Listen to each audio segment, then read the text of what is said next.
are going to have a hard time kind of remembering literally everything their characters can do and the rules, and not really the rules, but just how the system is and what you can and can't do.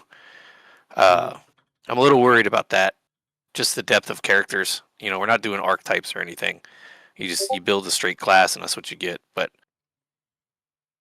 Um, I think there'll be some growing pains. They're not into tabletops at the depth that we kind of like to peel back a character and stuff. So, Jeff, you ever used Class Finder? mm-mm. Um, Does it ask you a bunch of questions? no, no. It's like one of the Pathfinder 2e Oh, that's YouTubers cool. made it. It lets you go at the top of the website. It lets you rank what you want from 0 to 5 on melee, range, defenses, magic, support, healing, skills, questing, popularity, and difficulty. And it's really a nice Huh. thing because if you go like if you have players and you're like, I know they're not gonna do well with something difficult, you go like, okay, well, let's just crank difficulty down to 1. What do we have? Barbarian and fighter. Okay. And Yeah. conversely, don't let someone who's never played PF2E play an alchemist, an animist, an oracle, a summoner, a witch, a wizard, or a witch warper. Well, that's Starfinder, but because those classes are rated difficulty 5 because they got a lot of mechanics going on. It's That's kind of neat. Yeah. it's pretty handy. Um, and I have to bookmark that. they can do combinations of it like oh yeah, I want something pretty simple, so not any more than difficulty 2, but I want it to be maybe melee or ranged, no spells or whatever, whatever. Can be pretty cool. Yeah, All it right, is neat. so Cool. I think it's pretty handy tool.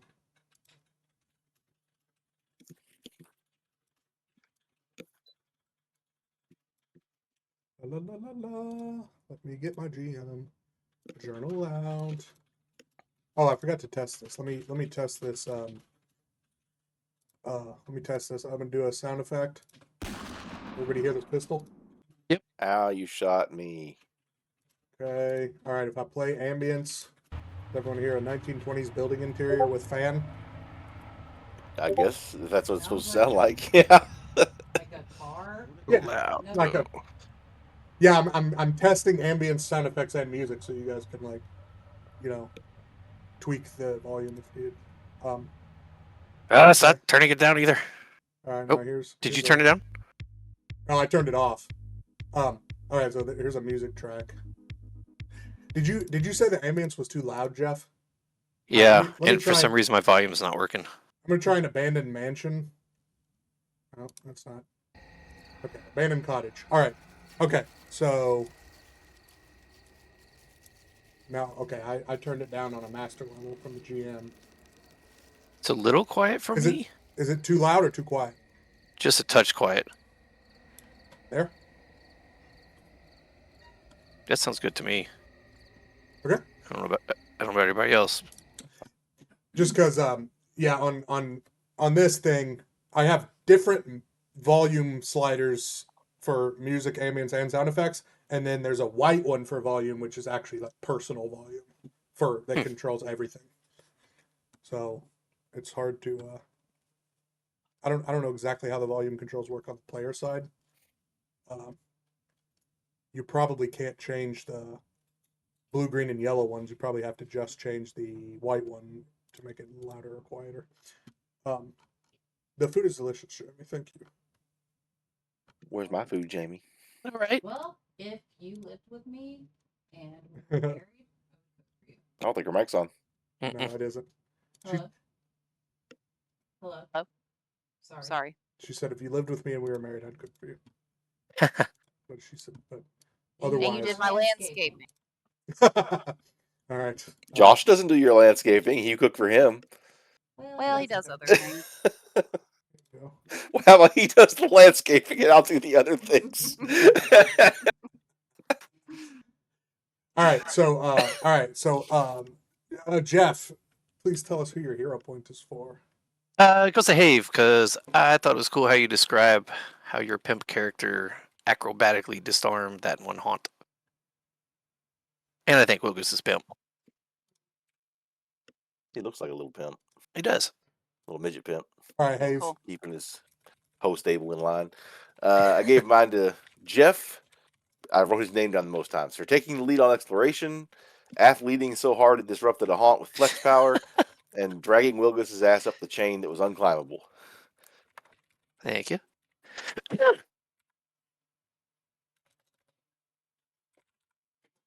All right, Jamie. Mine went to Jeffrey for using his athletics to swoop down and grab Wilgus from the abyss. Thank you.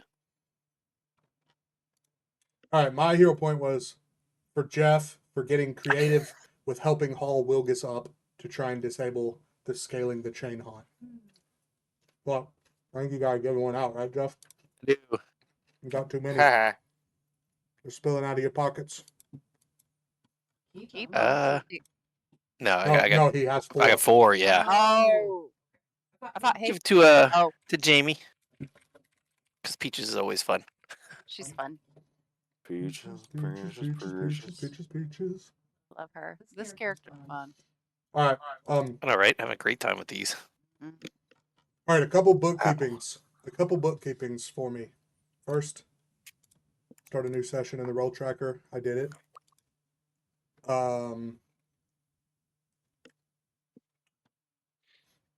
I happened to cross a piece of information I did not know, which is that all Pathfinder characters, all Pathfinders. This is a Pathfinder Society rule. All Pathfinders are trained in Pathfinder Society lore. So I added that to Renzi, Peaches, and Vo's sheets. Now, technically, Have, I'm making it optional whether or not you want it for free or not. Because this is all characters that play organized play. Like if you made Wilgus and you took him to organized play, part of your character creation would be I get Pathfinder lore for free, Pathfinder Society lore for free. So I leave it up to you if you want it. You get it for free if you want it. I didn't put it on your sheet because even though you're playing Pathfinder Society plays, we're not really doing official organized play. And narratively, your character is not in the Pathfinder Society. But you can have it for free if you want it. Put it on your sheet. I ain't going to stop you if you want. It's fine. I don't think it makes sense for his background. So. Okay. So the next piece of bookkeeping is go to the PC folder and the journals, go to the Pathfinder Provisions journal, and give yourself, before I forget, just everybody give yourself one of these levels 1 or 2 consumables. I'm gonna do the same thing I did last time. Take the scroll of mystical armor and then put it on myself when it's looks like we're gonna be going in for the day. Yeah, I'm gonna take the healing potion just because. I am going to. I really want to take that marvelous miniature ladder, but I don't think it serves any purpose. So You just like that it's marvelous. I do. in one of the just FYI, in one of the chase scenes that we did in one of the previous scenarios, it specifically called out if someone has an item like a marvelous miniature ladder, like they can get an automatic success or a bonus here or whatever, So I'm not saying it's always going to happen. I would typically just take a consumable, probably that's like Playing it safe. we all got rope. I'm going to take a scroll of runic weapon and actually try to remember to put it on the character. Though I will honestly probably put it on Peaches instead of Vo because I'm like, you don't need any more help doing damage, Vo. No, I don't. I'm like a striking rune on Vo at this level is just overkill. He's a giant instinct barbarian who also can fracture bones.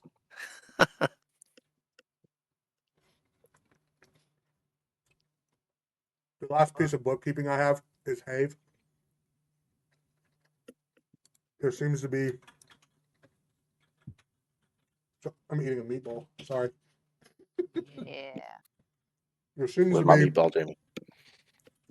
There seems to be a looping bug with the force barrage macro. I trained out of Force Barrage, so. Oh, right. Okay, that doesn't matter. I was going to say you can still use the macro. Just got to confirm if your spell slot gets spent. and maybe cancel it after the first casting because it was doing some weird shit. I reported the issue, but I don't know when it'll be fixed. All right. So we're gonna do a thing. We're gonna do Pathfinder Society Scenario 7-16, A Star's Journey. So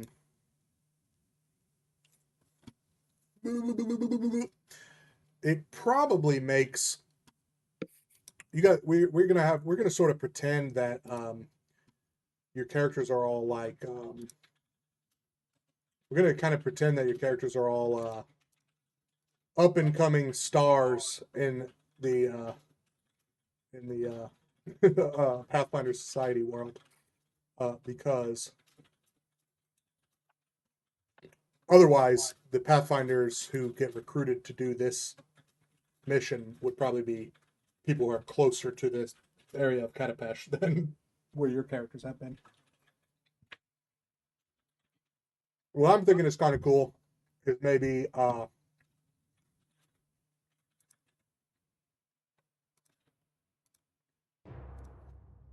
I think is kind of cool is your characters, having enjoyed some downtime after the last mission they did,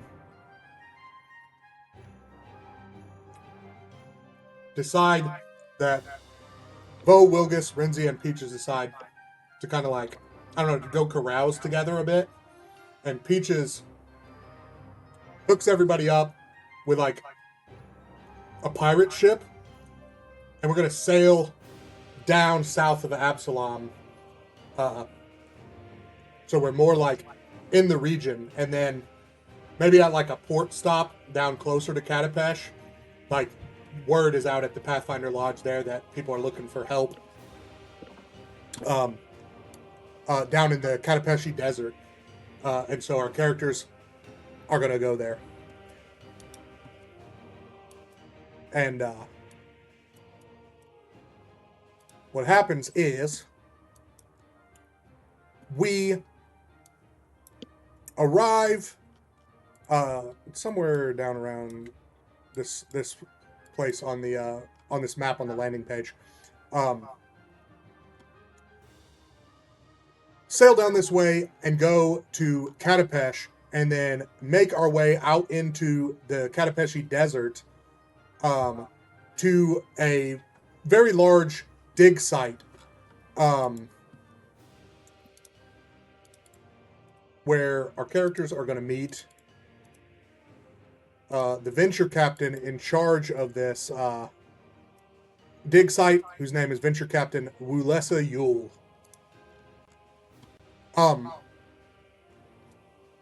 It is it's pretty far away from any major Katapeshi settlement. This dig site is a busy hustle of scholars, historians, and merchants hard at work. Venture Captain Wulessa Yule turns from a series of dig site maps beneath her wide tent. And she says, Pathfinders, I'm glad you've made it. One of our allies, perhaps our most unusual ally at this site, is missing. Star is an automaton with invaluable knowledge of these ancient Jistken ruins. They are hard to miss, as they are 20 feet tall, resemble a bipedal snapping turtle, and are made of a durable bronze-colored metal. We haven't heard from them in days. This is Star they're talking about. She says, Katydid is my site leader and an expert on Jistken civilization. She's also good friends with Star. I'll set you up with your mounts. The temple site is on the outskirts of this ruined city. Be careful in the ruins.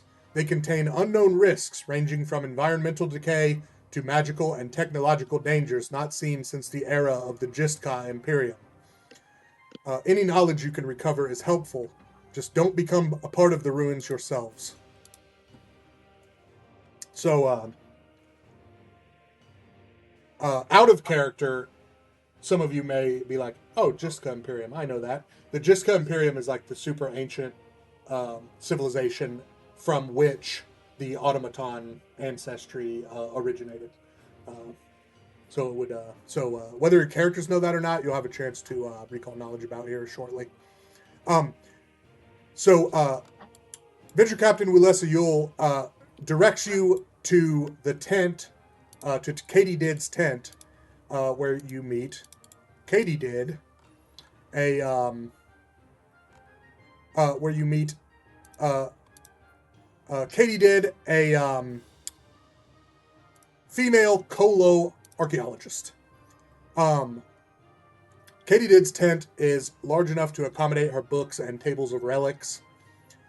She seems to understand that you must be the team that she requested, and is happy to see you. And she speaks rapidly, her words interspersed with anxious laughter. Ha ha ha! I didn't see you there. Pathfinders? Haha, of course. I'm so glad you came. Has Willessa filled you in on the situation? It concerns my missing friend Star. A week ago, we were working in the city ruins when Star started walking away. They told me to wait where I was, so naturally I followed. Star walked for hours to the city outskirts and a ruined temple my team had only recently unearthed. There was something about the place my mount didn't like. As Star entered, they turned to me and told me to go back. So of course I waited. Hours turned into a whole day. I didn't have supplies, so I came back. I couldn't even concentrate over the next couple of days. I was so worried about my friend.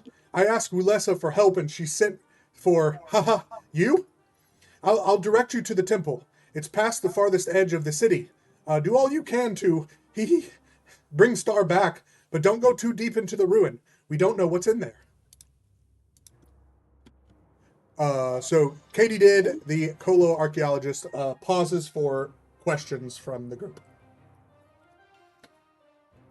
Why are you laughing? He says, "Oh, that's my natural response to stress and anxiety. Don't mistake it for not caring. In fact, it's the opposite. I want Star back more than anything, and I want you to return safely as well."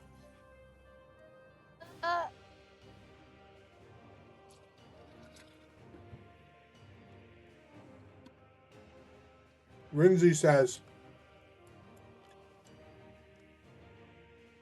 Venture Captain Willessa said something about mounts, and he kind of smacks the side of compost, and he says, I won't be needing any mount. I got this covered.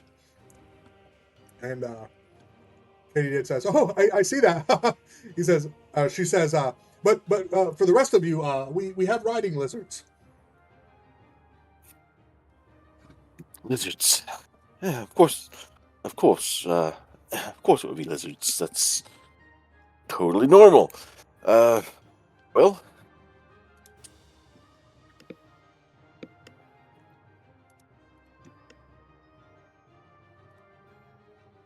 I love lizards. All right, so I take it no one else has any questions they want to ask. Could I do like a perception roll to see if she's like it's like a nervous tick or if she's like really trying to like poorly deceive us? Yeah, do a sense motive. You can do it. You can do it from PF2E HUD. Just hit the little hand for skills. Yeah. And it'll be under perception, which is the first skill listed before even acrobatics.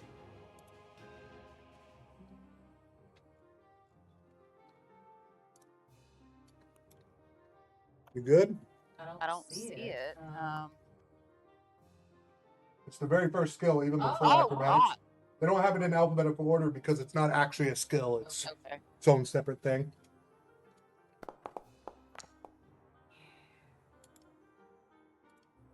I know. You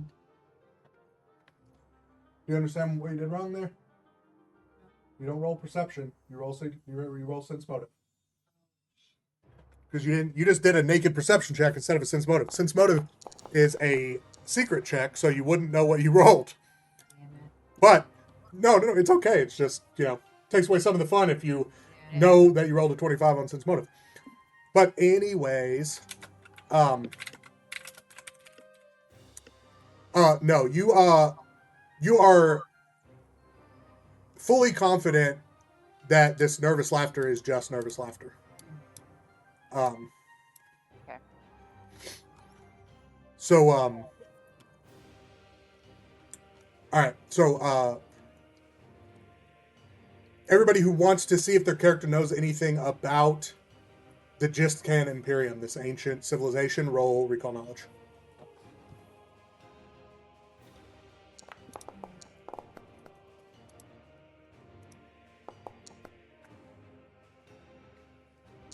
Excuse me.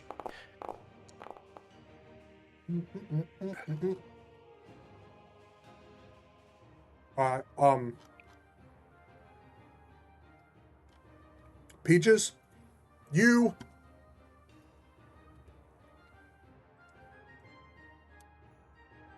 know this information about the Gistcan Imperium, that they were overconfident and slow to defend their nation, so the Gistcan Imperium fell to the ancient Osirians long ago.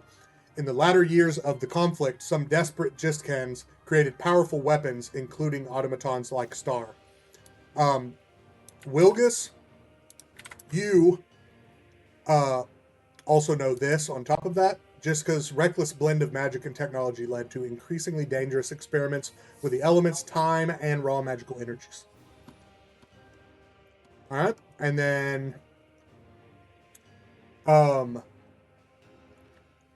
this next one is going to be to see if you know anything about this automaton Star. So this is going to be like occultism or Pathfinder Society lore. So everyone who's a Pathfinder agent, does have the skill necessary to potentially have heard of this this character. So, or occultism. So just roll recall knowledge is basically what I'm getting at. All right. Oh no! Don't. So roll recall knowledge, Jeremy. Just do recall knowledge. You rolled a nat 1, by the way, Jeff. I shouldn't have told you actually. So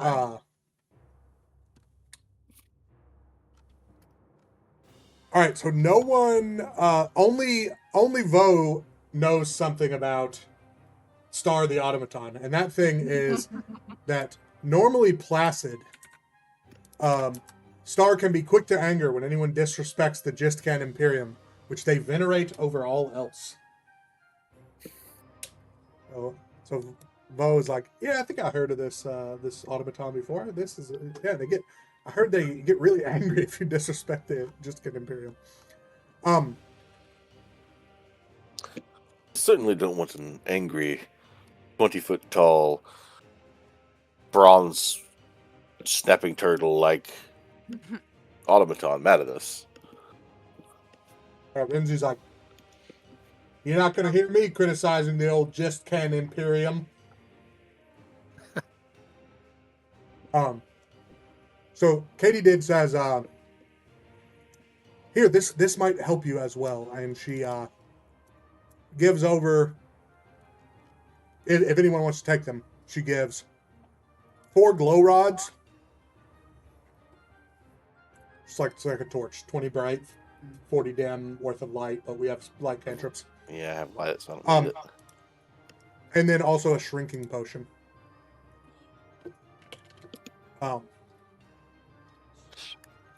She's like, in case Star got stuck somewhere, you could give them the shrinking potion to help them get unstuck. So, I'll grab it. Okay. All right. I'm assuming no one wants to take the glow rod, so I'm going to delete this bad boy. And then our characters go and meet Venture Captain Wulessa Yule at the stable. And she says, Here are your riding lizards. Does anyone need a quick lesson on how to mount and ride one of the riding lizards? And they don't look to be any harder to ride than just a horse. They're just different, culturally different. Yeah. I mean, I've probably ridden horses and am too proud to admit I'm a little nervous about lizards, so I just go with it. All right, so they are they are tame and easily accept riders. Oh, fudge. But I need everyone to make this nature check to see if you bond with the one that you're going to ride. No. Okay. Let me tell you, it's not. You're welcome to spend a hero point on this roll. I would not recommend. It's just to see if you. It's just to see. It's just to see if you success. Unless you're like, I really want to bond with this lizard who's going to take me to the temple. Nah. It does. There is a mechanical penalty for. Well, it's more like a lack of a bonus to failing this, but it's not. You're not going to just die or whatever. The lizard's not. Gonna just I kill you or immediately fail the bond with my lizard because as I get on him, I start saying, "Oh, you'd make quite a lovely pair of boots, wouldn't you?" something. You're slimy. All right, desert ambience here. It tries to like it's taking its tongue and like flapping it around, so I take my tail and smack it. Not happy with it. It hits me with its tail. We're just not getting along. All right, so Willis says, "Okay, well, if you don't have any more questions for me, you can be off then." She says, "Here's one of the maps. Here's a map of the dig site, because you guys are basically going to the far end of the dig site that you're on. It's just a very large dig site. So you're not going through the desert. You're just going to the far end of the dig site that you're in." And she says, "Here's a map with the site of this ruined Jistkan temple noted."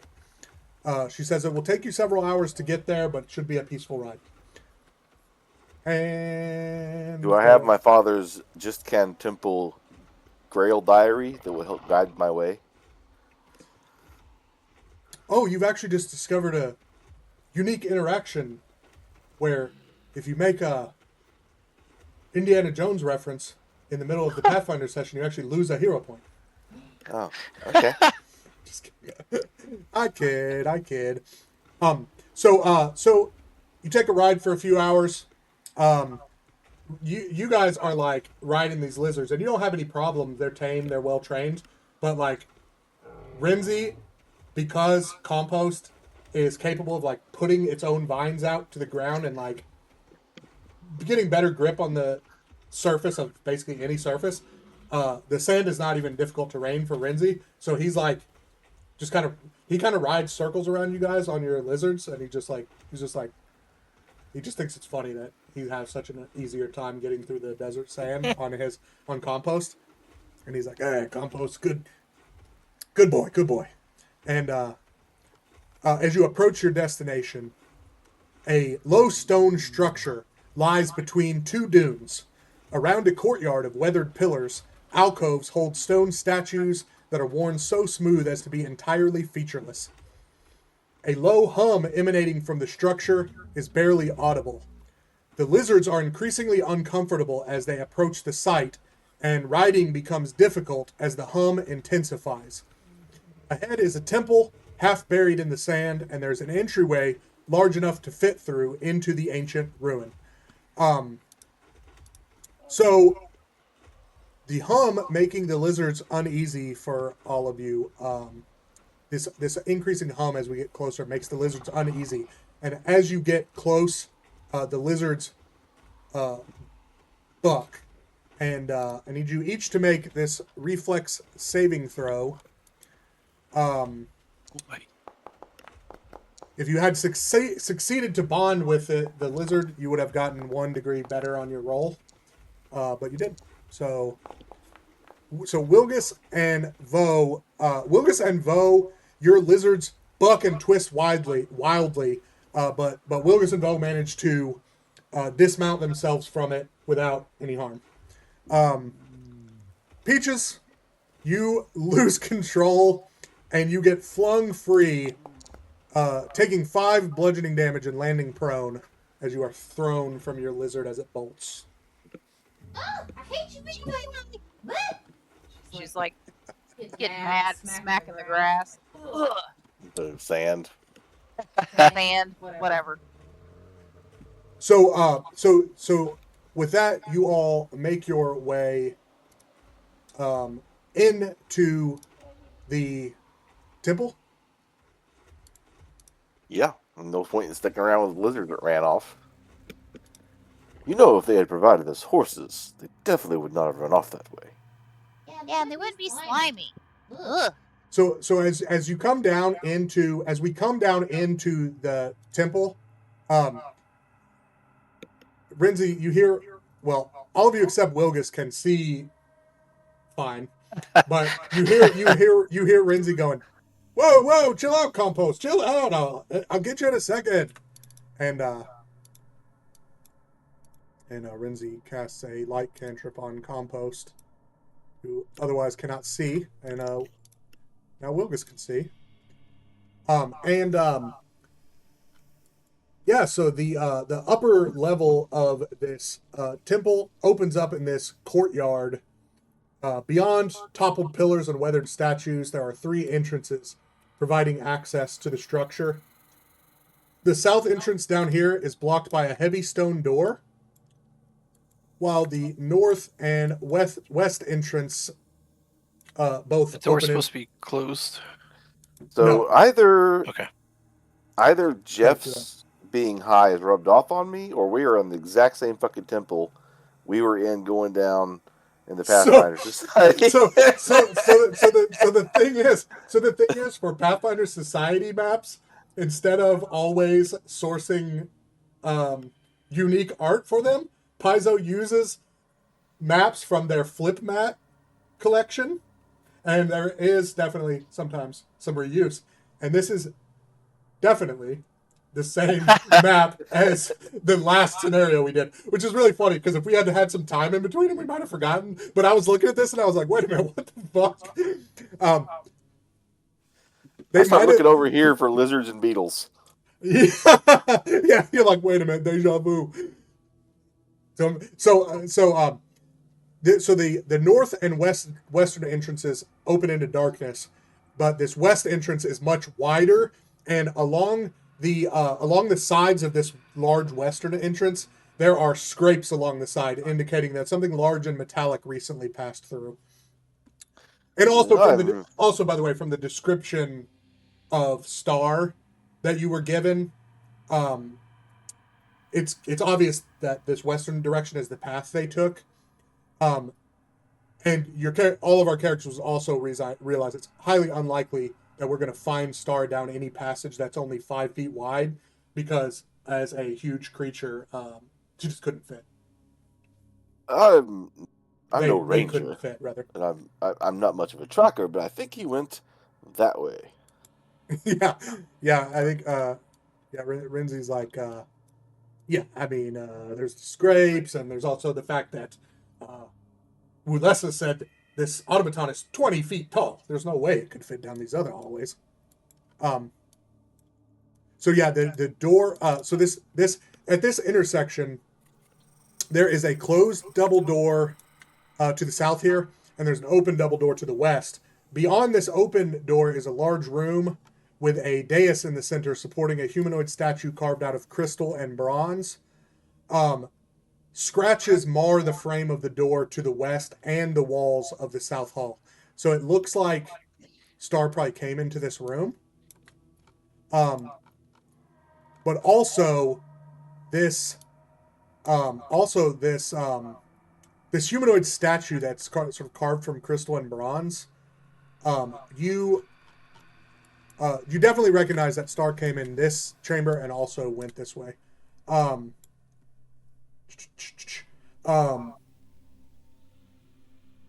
Let's see. Before I forget, let me put this mystic armor scroll on myself. Oh yeah, you're gonna want to do that. All right, make this perception check for me, everybody, and see if you notice a thing.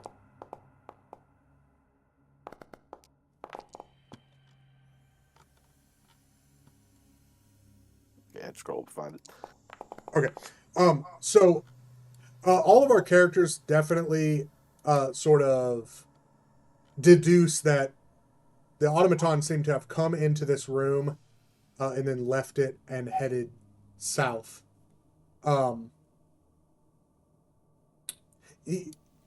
This statue here, its eyes sort of glow yellow slightly, and you recognize that its right arm seems to be pointing to the southeast.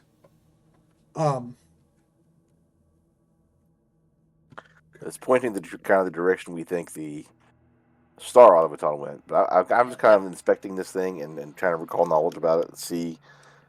Because it's crystal Yeah, and so bronze, it's weird looking, and yeah, so Yeah. you don't recall anything that useful about this, but is Wilgus interacting with this statue in some way, or is he just looking at probably. it? Um, Like, is he like poking around at it and stuff like that? yeah, I'm gonna go. I'm gonna kind of tap it where the eyes are glowing and see if they're actually glowing, or if they're like just reflecting my light spell. No, they are glowing. They are glowing, and it seems.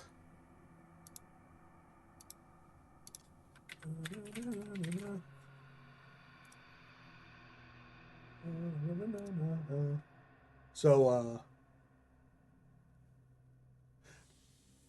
okay, so let me give you some more information. I almost didn't give us some stuff.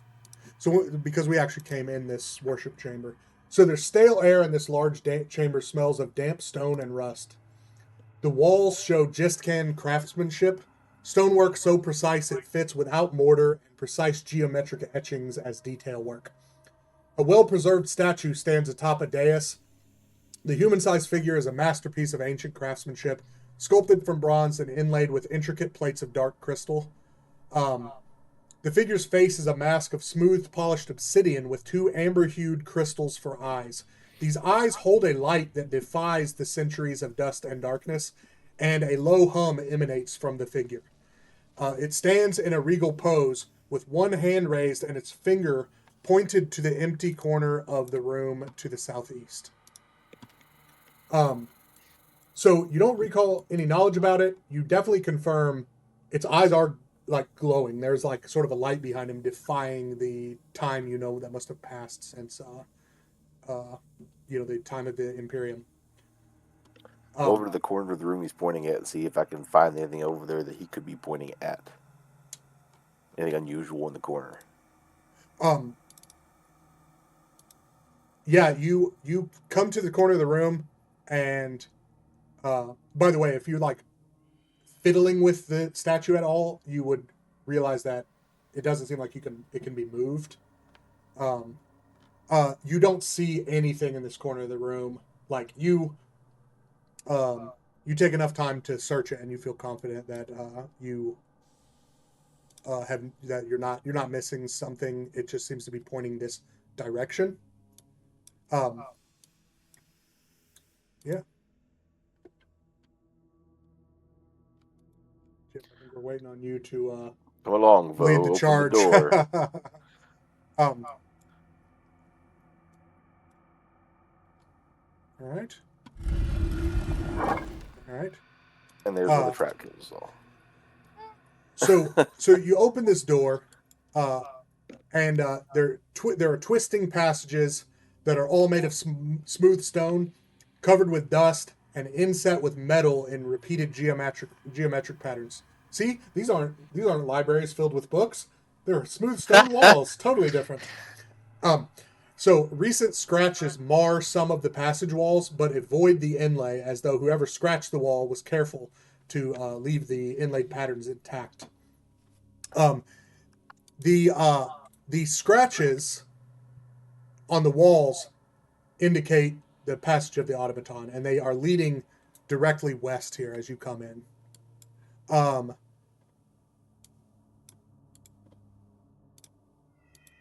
going to put you all in initiative because to the row, to the row. I'm going to put you all in initiative because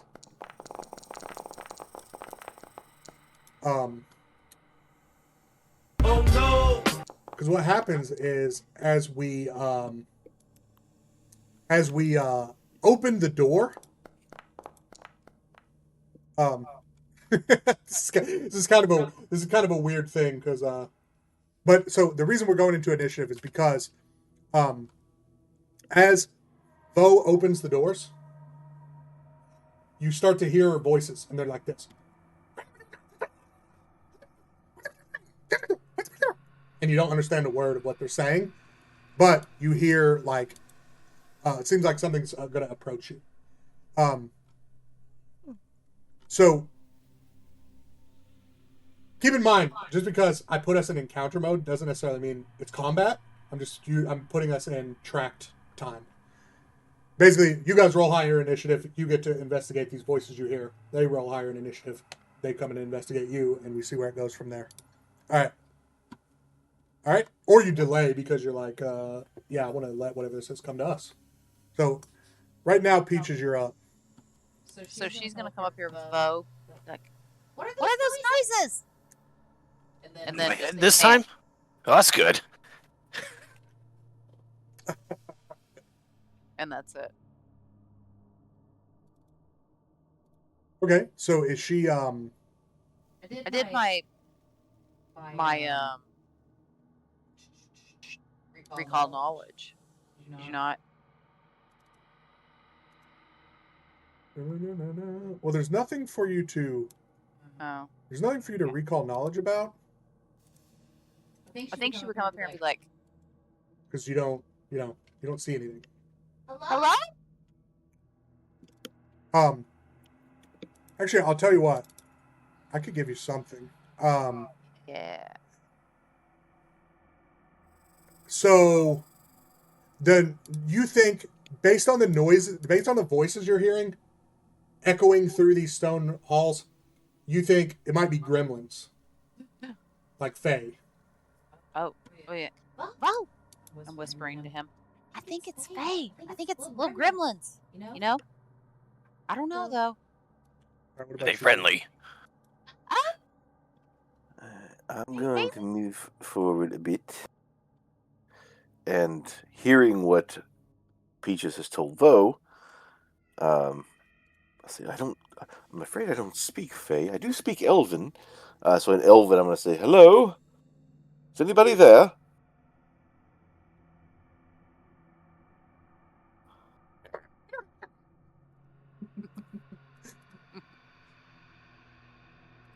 It's kind of cute.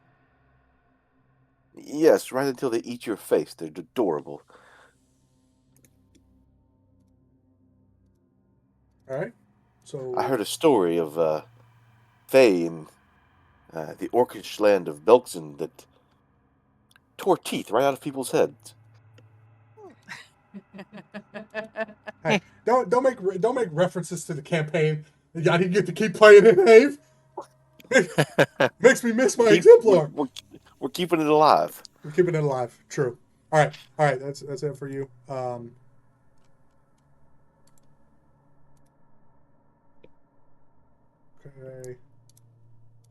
Okay. Dun, dun, dun, dun, dun, dun, dun, dun, dun. A tiny little dog-looking gremlin Oh. comes around the corner, and it goes. Well, that's an ugly dog. And then it draws a short bow and it fires that bow. Well, they're not friendly. Wait a minute. If I were hold on a that second. ugly, I wouldn't be friendly either. They're just scared. I could be nice. Oh, okay. So Vo and Peaches, when this Fae, this little dog mode motherfucker comes around the corner, you immediately feel like the type of feeling you'd have in your heart if you just lost like 5 hands of poker in a row. And I need you to both make this save. However, when you pull up your roll dialogue to make the roll, I need you to click keep lower because you have to make this roll with misfortune. I like this guy. Jamie rolled 2 14s, so it's... Oh, That's what we're talking about. That's what misfortune is for. You roll a 20, you roll a 1. Oh God. Okay. That is fantastic. Well, Fair point. You can't yeah. hero point because it's got a misfortune effect on it, right? Oh fuck Oh. yeah. You can't cancel a misfortune out with fortune. Yeah, it won't let me. Well, if a fortune effect and a misfortune effect would normally apply, they cancel each other out. But that's weird and different because you would be trying to apply it like after the fact, you know? That would be like ahead of time. Yeah, I'm going to say you can't. Getting a critical failure isn't worse than getting a regular failure here, at least. So that's good for you. Not worried about it. But so Vo Flickerbig gets the unluck aura on. So I'll tell you what that means when it becomes relevant. But yeah, he's gonna try to shoot. He's gonna try to shoot Wilgus with a. Wait a minute. Wilgus. Okay, I did the wrong thing here. So he hits Vo with this because he has the same attack modifier. It's just I accidentally rolled the short sword, not the short bow. To Vo, I mean. So okay, so it rolls 1 damage with its little teeny weeny short bow. This tiny little dog Fey is like it's like less than a foot tall on the ground here, just shooting a little bow at you. And Cute.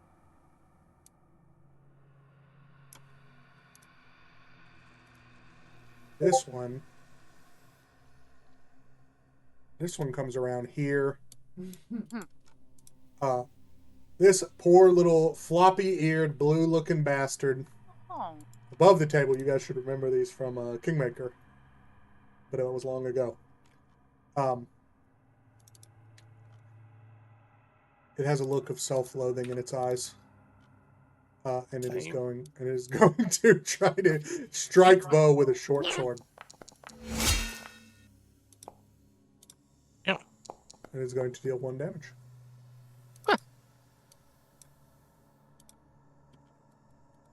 Next up,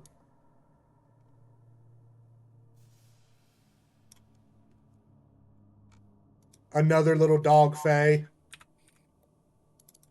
It is going to draw and fire its short bow at Wilgus. At Vo. I keep calling Vo Wilgus for no reason. Don't insult me. I ain't no goblin looking motherfucker. This time cutting through the temp HP.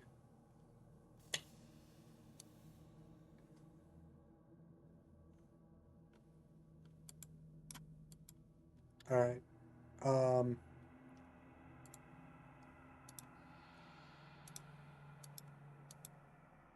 right.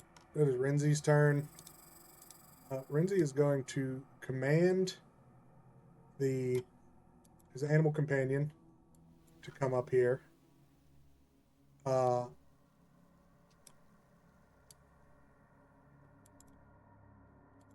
is it not keeping my movement history?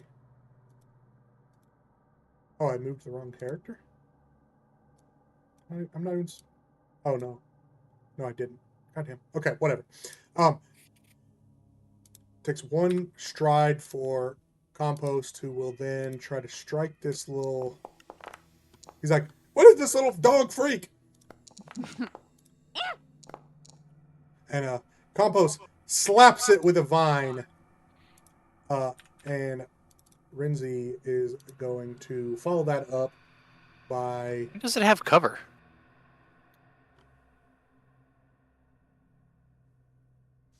Oh, I need to override it. It gave it cover from Renzi.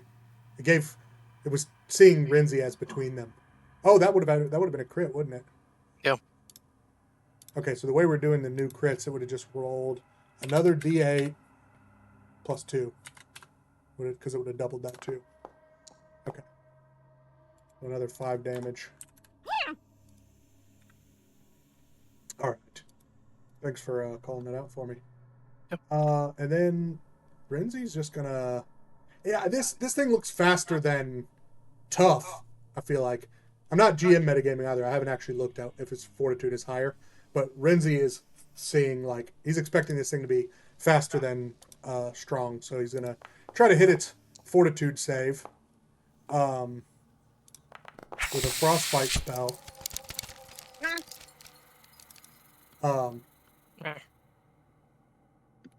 Turns out it was actually well, it does have a higher reflex than fortitude. It just happened to roll pretty well. So yeah. All right. So now it's Vo's turn. Well, try and hit it. All right. I'm gonna put some combat music on since it's now turned into. I think I see combat. what that unluck aura does. Oh, is it? Yeah. You have to roll with misfortune. Oh. Fucking that one again. Seriously. Hi, Vay.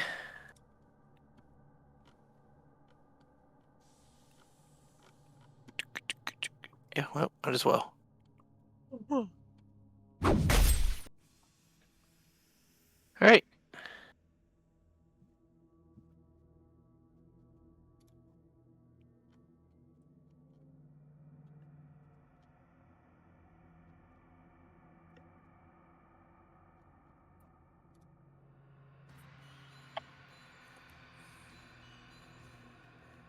All right. So Vo attempts to do the thing. Oh shoot! God damn it!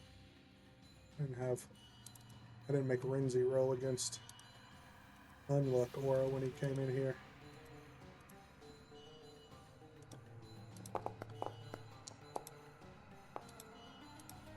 Okay. All right. Thankfully, Renzi and Compost didn't get Unluck Aura'd.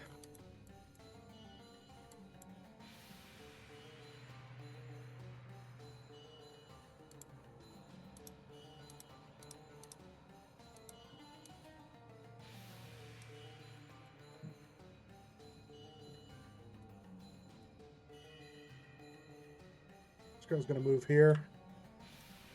Who's going to attack Renzi?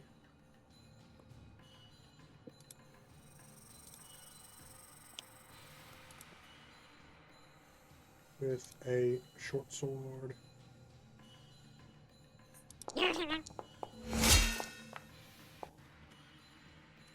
This little gremlin ass bitch tries to attack Renzi with the sword, but misses.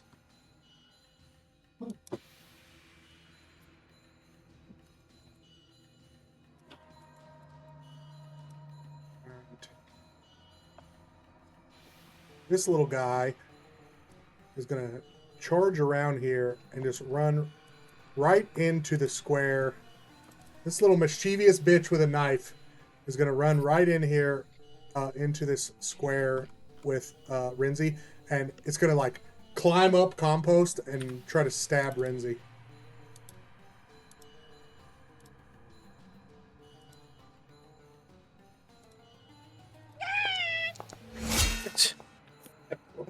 And then we'll miss. All right, top of the round. Peaches is up. Clearly, it's not going to be peaceful affair. Let's do it.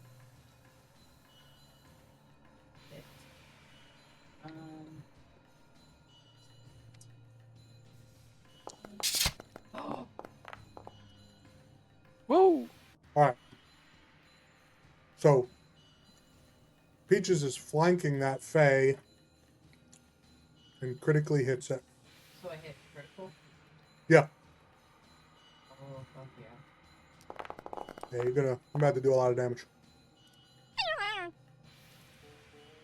Poor little Mitflit Oh, I feel bad. immediately Woo! gets its skull caved in by a grappling hook. I Poor don't know. little bugger. Yeah. Then I'm gonna. Can I do like a tumble through to here? Is your Well- mic off again? No, sorry. Nope. Maybe. Hello. Yeah, she muted it again Yeah, for some yeah, sorry. unknown reason. Well, Could I? okay. So if you're wanting to hit this guy, Yeah. you Yeah. can just move right here, and then he's flanked already. Okay. Okay. Boom. Boom. Oh, He's already- he psyched you out. He's got an opportunity attack. He used on you. I can stride. Striding. Striding. Right. I can stride. Well, yeah. Well, what you're trying to say is Half your movement. you strided no more than half your movement, and thus don't Yeah. trigger reactions because you have the Yeah. mobility feat. But yeah, he's already off guard to you because of the flank, so you can just make a mapped attack there. Okay. Oh. All right. Well, Peaches destroys one of these little homeboys, and does not destroy the other. Wilgus is up. I say, I've never seen a climbing tool used so viciously before. I'm going to target this guy back over here Okay. with a forbidden thought. And in his head, he feels like if he tries to strike, bad things are going to happen. All right. So he's concealed in dim light, and you failed to target him. Oh my god! Your hero pointed the flat check and still failed the DC 5 flat check. Oh, I thought, my wait, a hero point's minimum 10, right? Yeah, I wonder why it didn't do it. Because it's a flat check and it got confused? Let me see if I actually have it turned on correctly. I think I do. But yes. I'll pop that out so I'll know that if he strikes, he's going to take that. Yeah, I think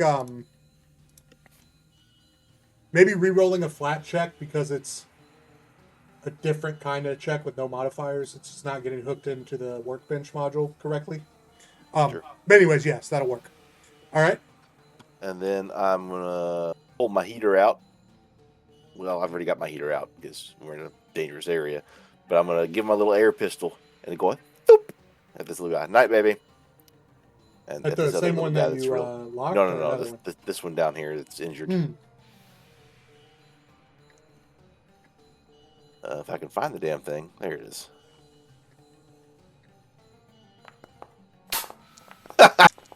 Ooh. Well, I think he's gone. That's so terrible sounding. Call him Christy Yes, Gnome he- because he's shooting the fuck out of dogs right now. Yep. A little air pistol right through his eye. All I right. say, gross, right in the fucking eyeball. And then, end my turn. All right. So this guy is this little dog. This little dog. He goes, oh, fuck, Wampy, and he shoots his short bow at Peaches, or Right. he draws his short bow at Peaches. He has a tendency to make these enemies crit fail this and just die before they can strike. Didn't this time, though. All right, so he breaks. He gets through the lock. But because of the stress he took, it causes him to miss. And he I need to go fires do again. Connor's bedtime. I'll be back in a second. You guys can keep on without me if you want, because I've already taken my turn. Jamie, take that. Okay, you did already. I did. Okay, so I'm gonna pause this for a break because I want to heat up my spaghetti. Be right back.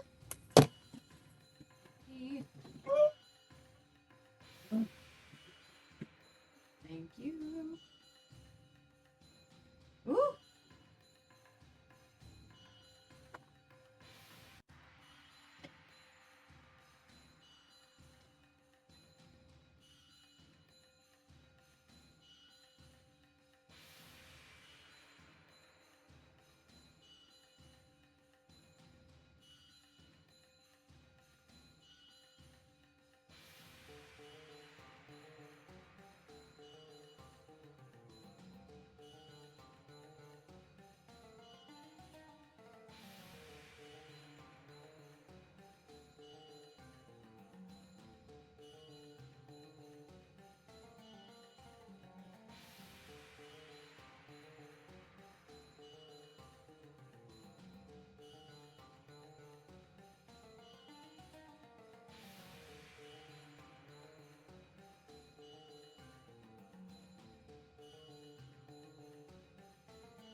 Hey, Jeff.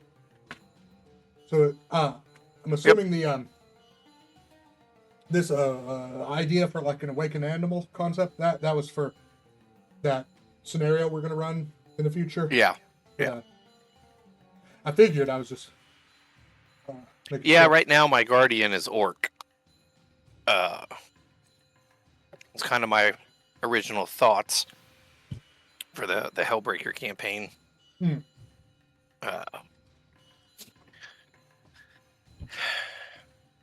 I just don't know if I want to go barbarian or monk. If I go barbarian, it's going to go animal instinct, of course. I mean, honestly, is it going to be okay? Actually, it doesn't matter. Bear, turtle, either way. You're talking about being sort of a controller wrestler type, right?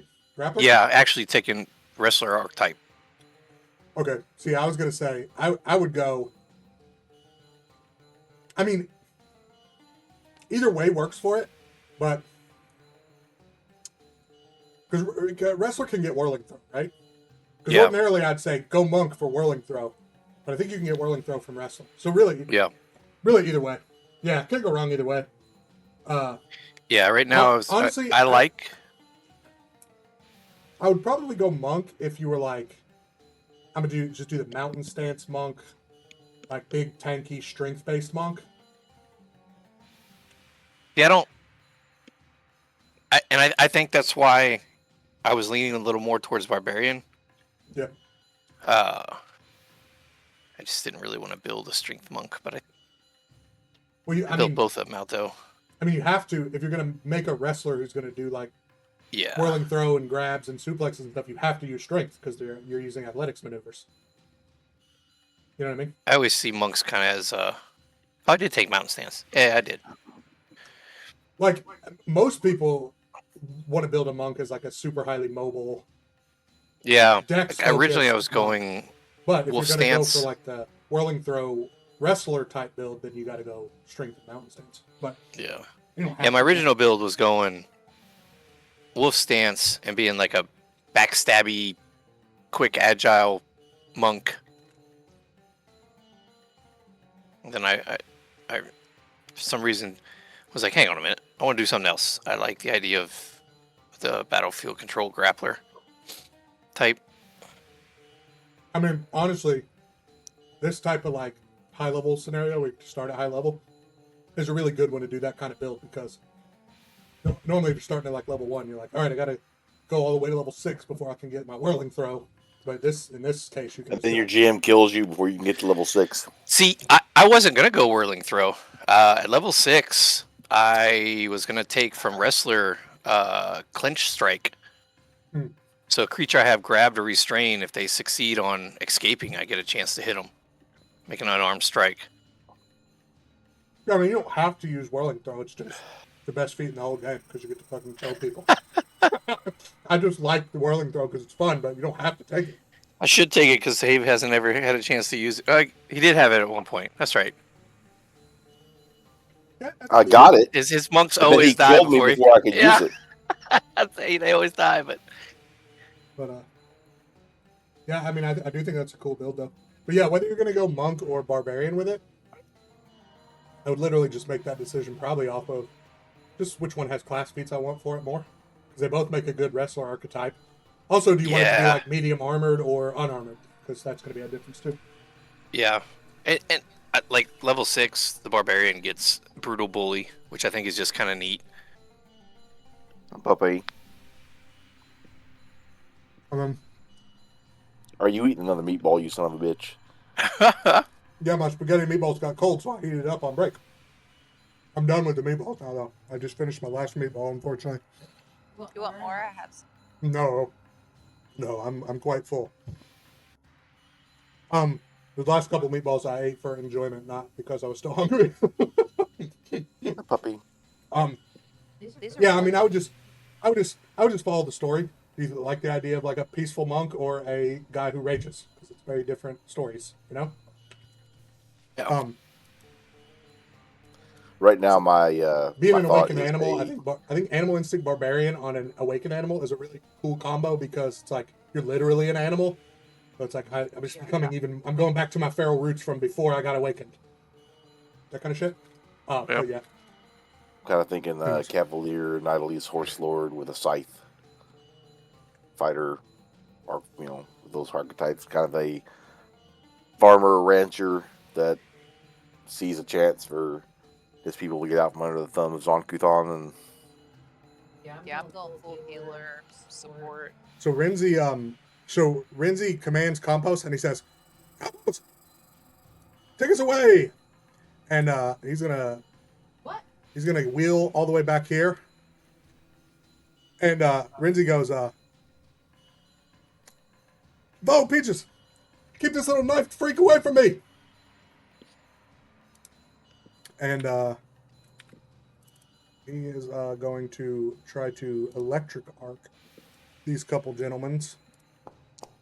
They're both going to succeed for. They're both going to take half damage. And then his bow's turn. I'm not going to try and move my spark right now. They seem kind of weak, so I'm going to try and hit this guy. Oh, actually, reality. do I know of any way to get rid of this damn aura? You'd have to recall knowledge and know about. Yeah. So, you'd have to try to learn something via recall knowledge. Hey. Oh, lost a nat 20 to the unluck though. Yep. Second one.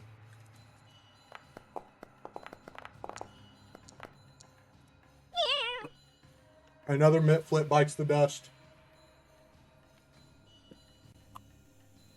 Then I will move there. I don't know if you can flank these things, but and try and hit it. I mean, you can. It just won't be flanked because Peaches doesn't have reach. But Yeah. Oh yeah, that's right. all right. Damn. Okay, that's it. All right.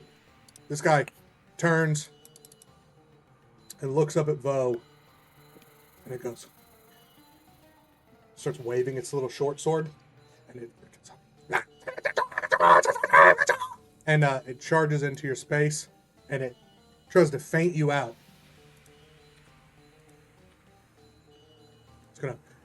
It's like he's like this. He's in your space, and he's like down below your knees because you're not even big, but he's tiny. And he's like waving his short sword, and he's like trying to juke you out, and you're like trying to figure out where the fuck is he going? Where's he coming from? And all right, so he makes you off guard against his next attack.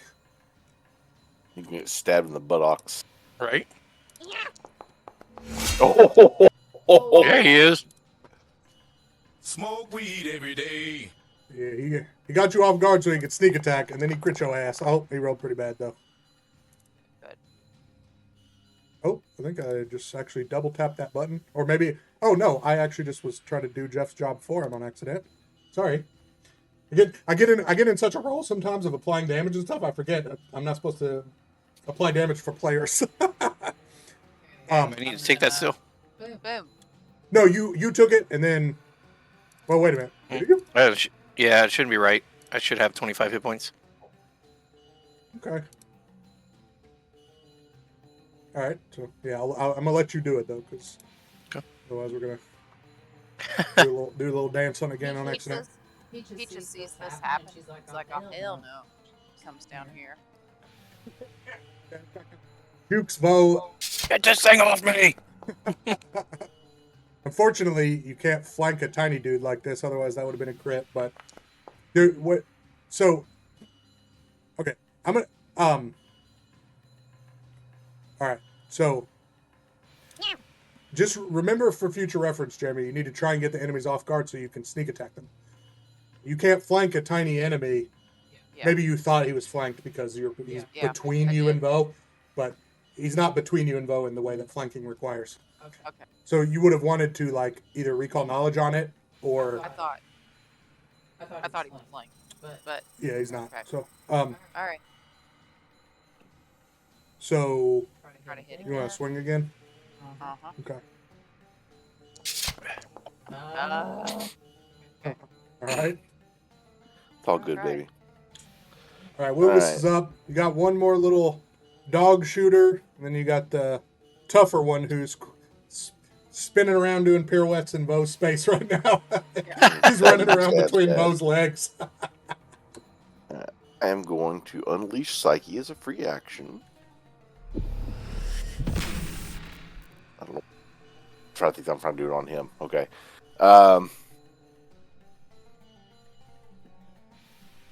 Then I am going to use an amped daze on the little doggy fay over in the corner there. Oh, fuck. Go ahead. I didn't do my prep I meant to do for that thing before this. It's fine. I mean, okay. If you just like moved like 1 or 2 squares in, you could Yeah, but I want my make third this guy action. not. So Oh, okay. I was like, all right. So let's see how he does. All right. So he succeeds. Okay. So he doesn't take the stuff that I didn't prep for anyway. So, all right. little fucker. All right. Well, I guess I'm gonna shoot him now. All right. Yeah, because I'm not gonna shoot into that mess of people and covers and all that shit. So, last focus point. Okay.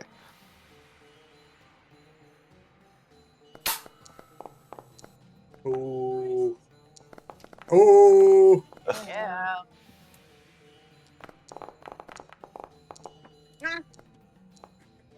And he lives.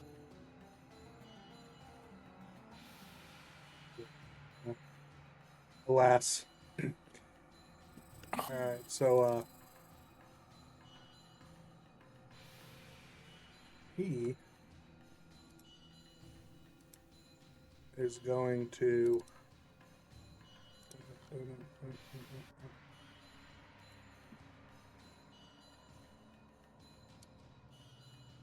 He's gonna like move forward here, which is going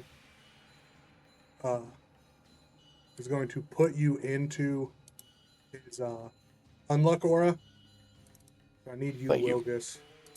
I need you to make this save with misfortune. See what this aura does to Vo. I just don't want it. I think you're the only one who hasn't had to roll against it yet, but you're good. You're immune to them now. I didn't roll with misfortune though. Oh yeah, no, you didn't.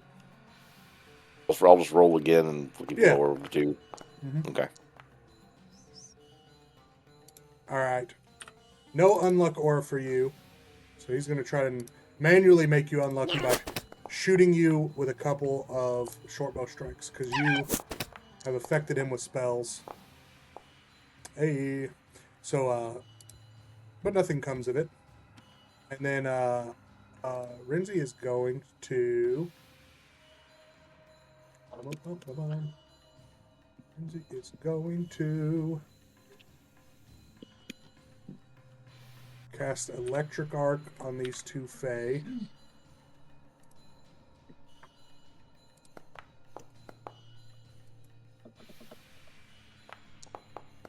I need to hit that button. Hit that Oh button. no!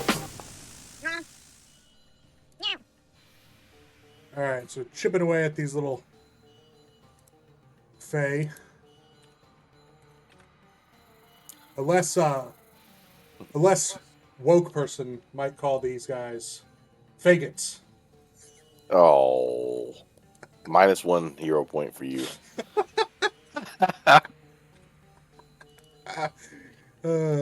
Minus Come- 50 DKP for not knowing what the fuck to do. And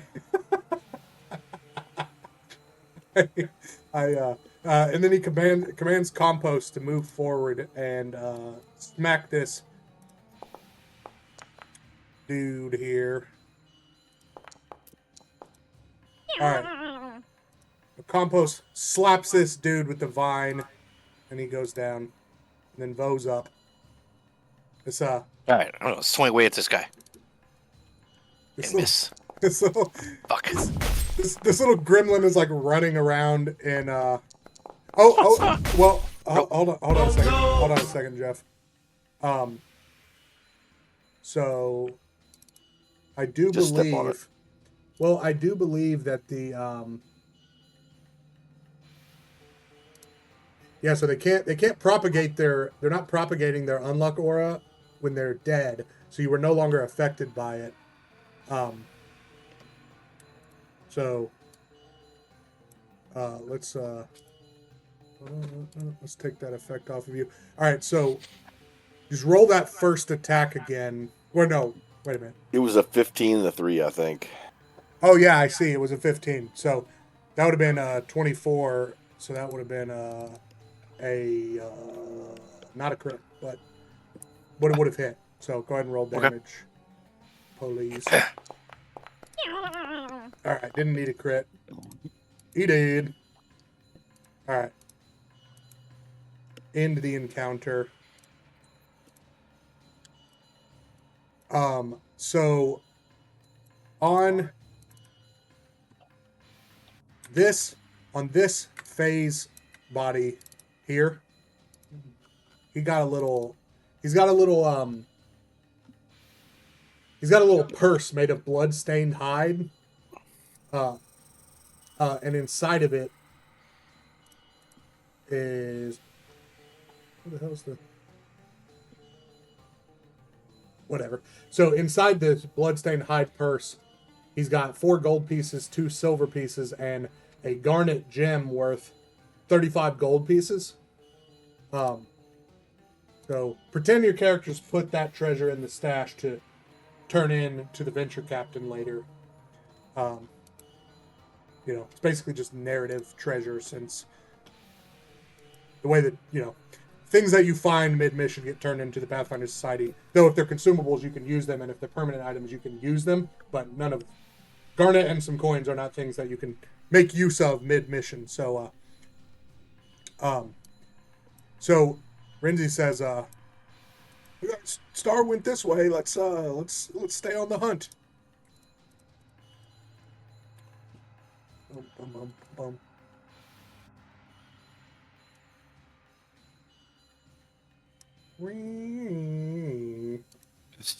Josh got all around vision. I was just using the Wayfinder module to take me where to go. Have? Sorry, I was distracted. Looking something up. Porn. It's not Looking up porn. Did that earlier, not right now.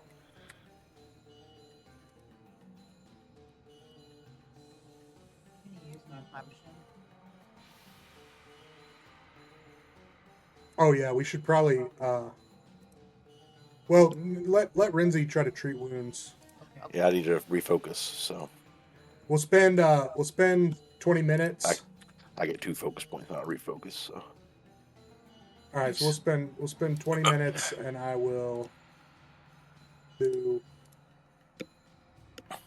treat woundsiness.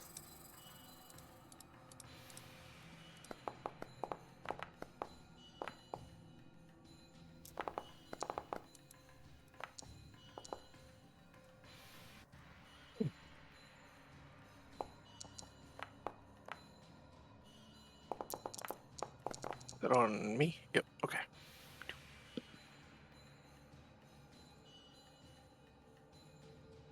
Yes. All right. reload my little air pistol while we're sitting around too. Did you, Jeremy? Did you not? Oh, I only healed you for 3. Yeah. Okay. Potion. Okay. No. Yeah, We'll just take another 10 minutes. If this last there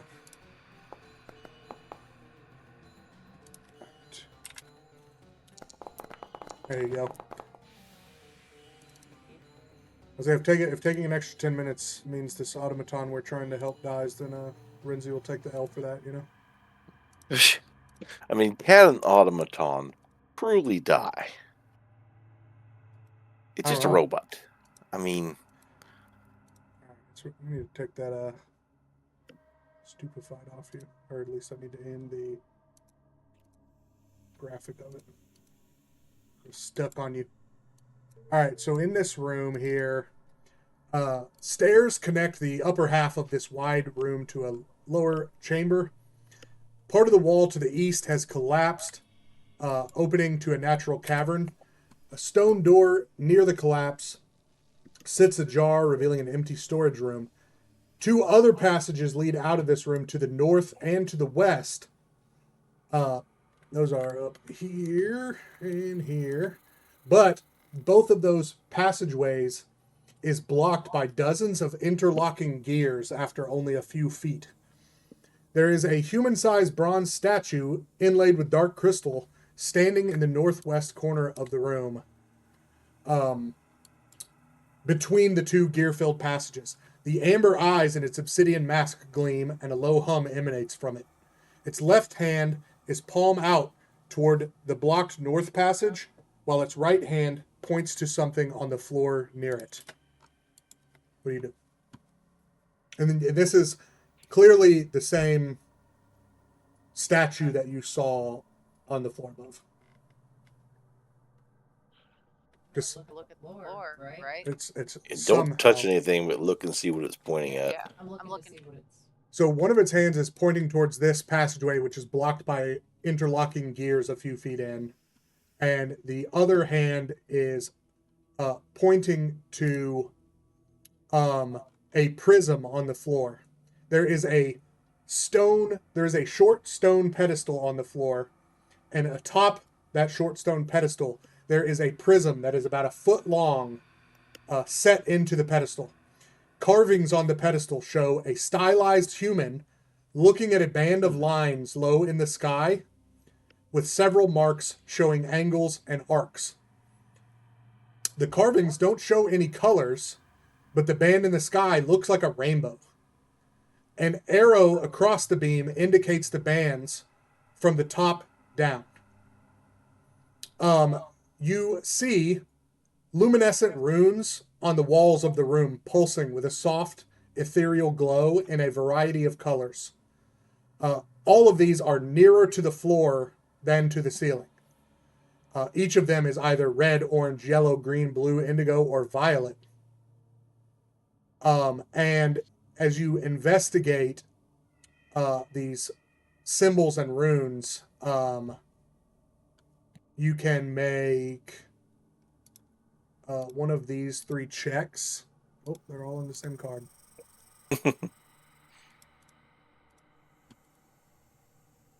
To try and recall Your knowledge. astronomy, So, lore, or survival. Well, I'm just a piece of shit at all of those. Oh, I don't need to be worried about it. There we go. Smoke weed every day. so Renzi sort of investigates this little prism and the symbols and the things on the wall, and him and Vo, I think Renzi and Vo both come to the same conclusion, which is that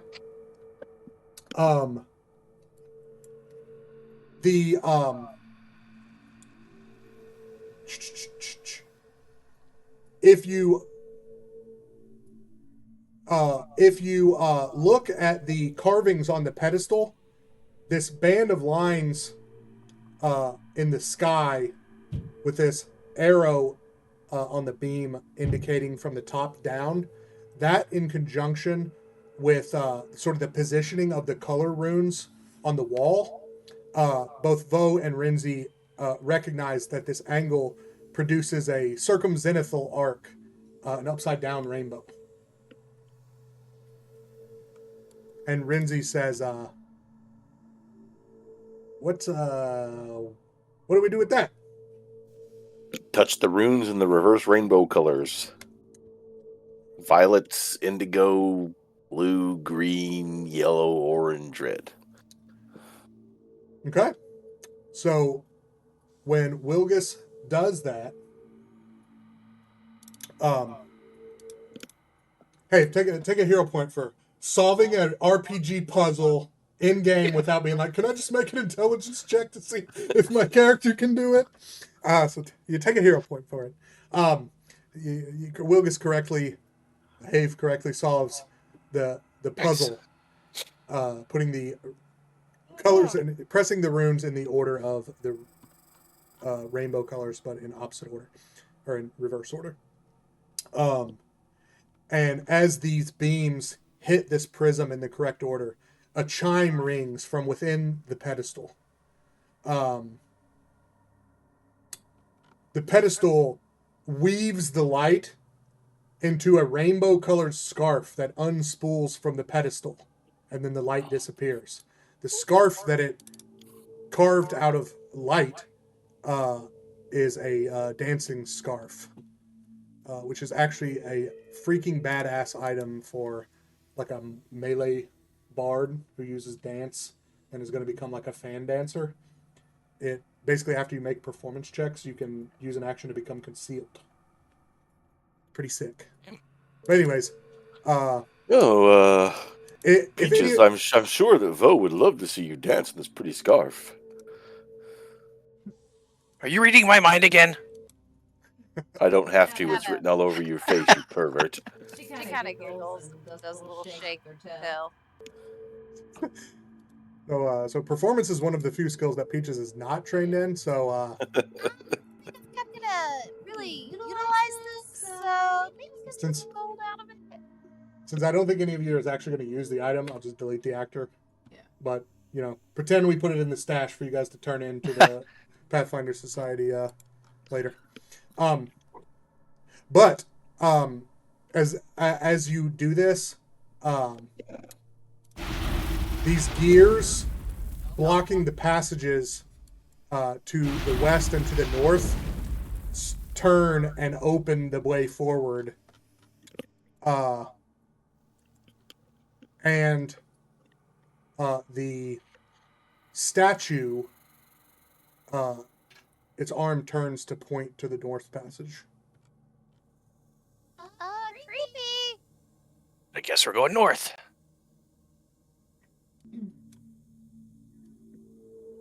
I guess we're going south. That is not pleasing. Okay. Yep, I'm leaving. Oh, All right. So when you come into this room up here, the walls of this enormous round chamber are streaked with rust and grime of ages. The same automaton with the amber eyes now stands at the south edge of the room. As immobile as a statue, its gaze holding a faint, unblinking light. It holds its right hand slightly palm down, as though to indicate being silent or careful. Violet energy forms a shimmering dome in the room's center, 20 feet across. A hulking automaton shaped like a snapping turtle is within the dome, performing a frantic, repeated motion. They reach out toward one of the pillars to the west and east, grasping desperately with intense focus, only to be snapped back to repeat the motion, repeating the same few seconds of action over and over. well, he is lost forever. Let's go home. These two pillars on the west and east side of the automaton star stand two pillars of obsidian and bronze. They stand just outside the dome to the east and west. They hum and crackle with violet energy, appearing to be connected to the dome that has imprisoned the automaton. Everybody who is searching, make this perception check. Renzi can make it. All right. So both Renzi and Vo and Wilgus you have a scouting effect on Have. Is that wrong? I've been doing. Huh? Nope, that's what I've been doing. Oh, then I'm just gonna delete your roll there. So I said anyone who's searching make that roll. Just specifically because it's about to turn into an encounter. But what that is to notice that. So Vo and Renzi both immediately notice these pillars. They look like they can move. And we're going to roll into initiative.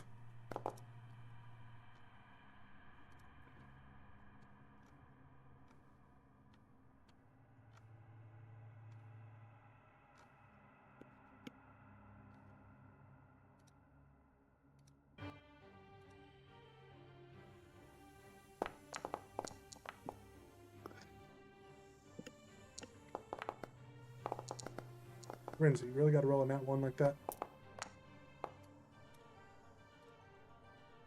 Oh no!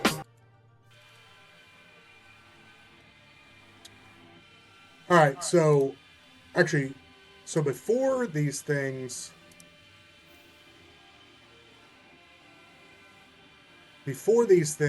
roll initiative. Actually, they have a reaction. Activates. This thing is going to go eeny, meeny, miny, mo. And Wilgus Wittershins, I need to make this fortitude save for me, please. You roll the D4. Shouldn't you roll the D5?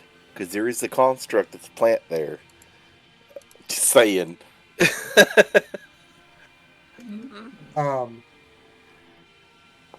No. No, compost is immune to getting randomly determined for this effect. So, so Wilgus is you see Wilgus's body shift and start to slow down slightly as he's affected by a slow spell. Time shifts and slows him down.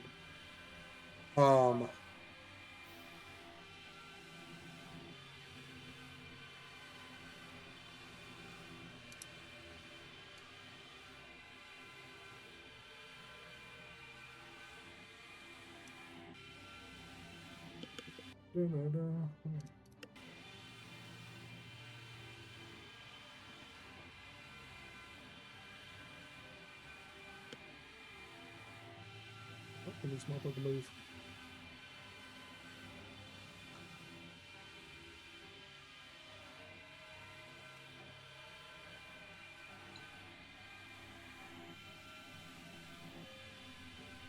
Oh, there we go. I was like, what the shit, bro?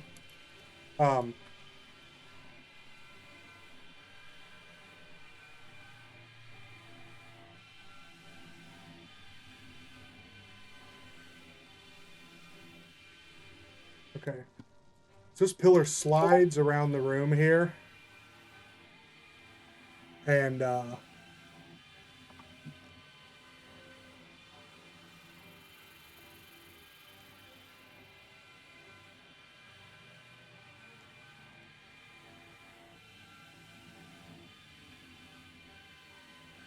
wait a minute. Let me get here.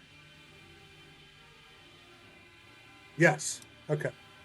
So it doesn't actually get anyone close enough for it to do its things. All right. Wilgus is up. Slowed 1. We don't know anything about these pillars, right? 'Cause she didn't do her recall knowledge. Or did she Not do her yet. recall knowledge? Not my turn. I thought it was part of initiative. Yeah. It's on initiative. It's like what you see when you're on initiative. Okay. All right. So on initiative, what you learn here. Yeah, you rolled pretty well, Peaches. So, yeah. What do you want to know about these things? How did you activate them? Yes. Okay. Okay. So you're going to be able to deactivate them using Arcana, Occultism, Crafting, or Thievery. They also look like you could just destroy them if you were that sort of homie. Without doing Tell them that. without. Yeah. And how close do I need to be to disable them with, like, say, occultism? Within 10 feet. Okay, so I cannot even do it this round because I'm slowed. So,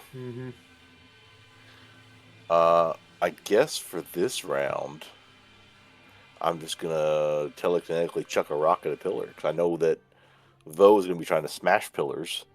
So I'm just gonna target the one that's closest to Vo there, and chuck a piece of debris at it with telekinetic throw.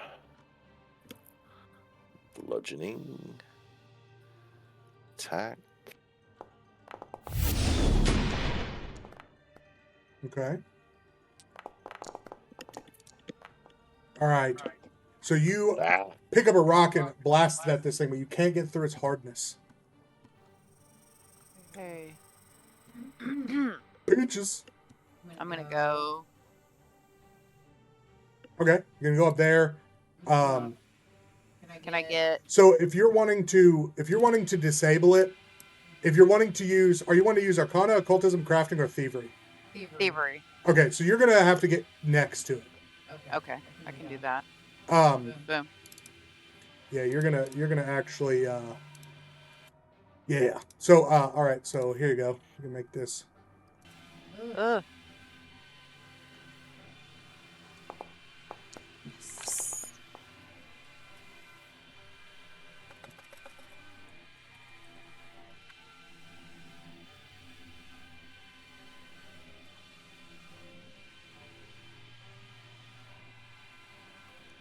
All right. So you succeed. So you make one of the successes you need of progress toward disabling this thing. You start chipping away and removing some parts of the pillar that are like powering the magic, but just a little bit of the progress you need, but not all of it. All right. All right. This pillar is going to slide across the floor here, No. and it is going to make a time drain attack against everyone within 10 feet of it. So first Vo, next Rinzi,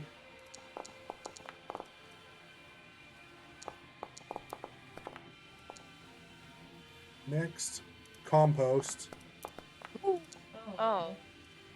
next Peaches.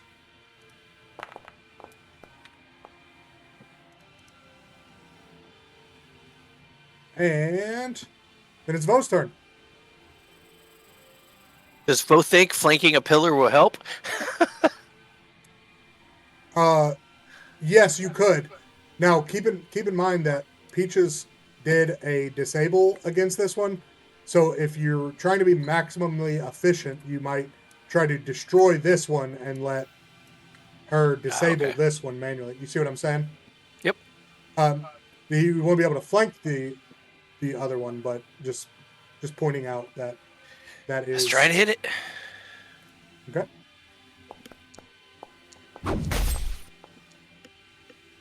All right.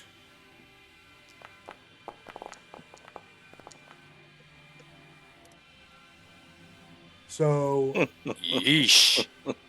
well, so Spirit damage probably not effective on it. no, so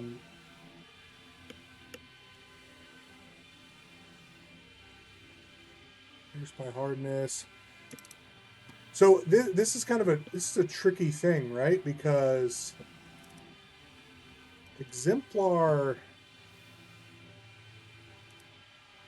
Exemplar spirit damage. Exemplar spirit damage. I think constructs are not immune to it. Are objects different?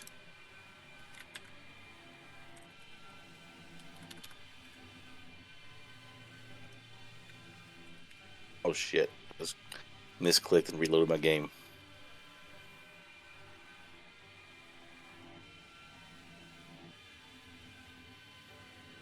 Okay, Titan's Breaker, right? Yes. Okay. Okay, so actually, oh, that's actually really cool. It's actually like a perk of, I guess it's actually specifically a perk of the Titan's Breaker. This is the Titan's Breaker deals additional spirit damage per weapon damage die. Constructs and objects are not immune to this spirit damage. And this spirit damage automatically bypasses an amount of their hardness equal to your level. So the system doesn't have this necessarily set up correctly. Maybe I can't. But, so it correctly applied its hardness to your physical damage. But you did 16 spirit damage. and you get to ignore. What did I just say? 2 hardness. Level You hardness equals Yeah, bypass- level. level hardness. Okay, so you get to bypass 2 hardness, so it's going to do 16 minus 8. So it's going to do. It's still going to take 8 of the spirit damage you did. So I have applied that. Okay. Alrighty. So Renzi is going to be like, so when these things did their time drain attack, it was like obvious that this one was able to hit everyone that was within 10 feet. So Renzi is like, we got to spread out, homies. And so what he's going to do is he's going to spend 2 actions trying to disable this thing with his thievery skill. Okay, made a success. And then he is going to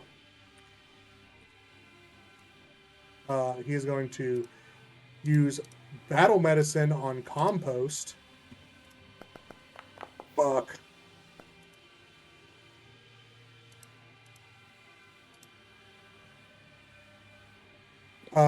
Which doesn't work. Can compost drink a potion? Oh, god damn it. I'm such a bastard. I thought I miscalculated my actions. I meant to fucking Harry. I meant to save 1 action to command compost and have him get us out of dodge. And then I didn't save the actions. Fuck. All right. So this pillar is already next to an enemy.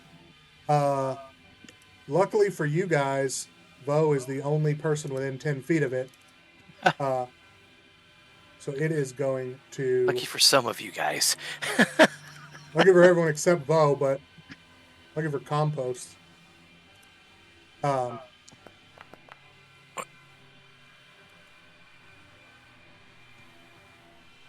Jesus, bro. God damn it, dude. Okay, whatever, dude. Error in your all's favor. So I was actually supposed to make everyone who got hit by the time drain slowed 1, and everyone who got crit by it for compost slowed 2 for a round. Woo! All right, well, look at you guys. I didn't do that. I'm going to move up so I'm within 10 feet of this pillar here.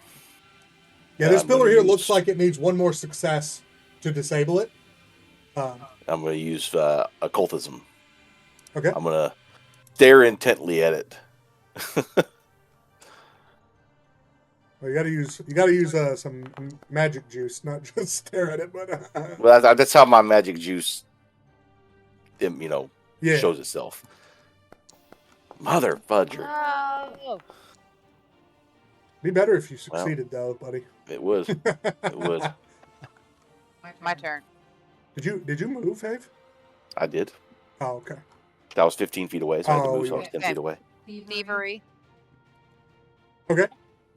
Here. I'm gonna start picking at it again. Yeah, dear God, I hope you succeed because compost may die Yes. if you don't. What'd you say, Jeff? I said, don't stand there. Listen, so she's taking stuff away, and she has her tail. Her tail is even picking pieces away, and she's just like, throwing stuff around. Yeah. So, Jamie, is it okay with you if you moved here instead? Yeah. Sorry. I'm trying to keep you from being blasted by the other pillar. Tactical brain working there. Yeah. The GM did tell you that you could tell after the first time they attacked that within 10 feet is like the danger zone here. Oh, sorry. Yeah. Okay. There. And All right. that's it. So this pillar is disabled. Hell You yeah! guys are good kinder job, than Jamie. me because I was just going to stand back and watch the hilarity. Yeah, I I know. saw it, but I was going to watch the Hey. hilarity. All right, Bo. That's interesting. It went on him, but I guess I had him targeted. The animation. Yeah, I'm going to shift imminence and just kind of keep whacking this thing. Attempting.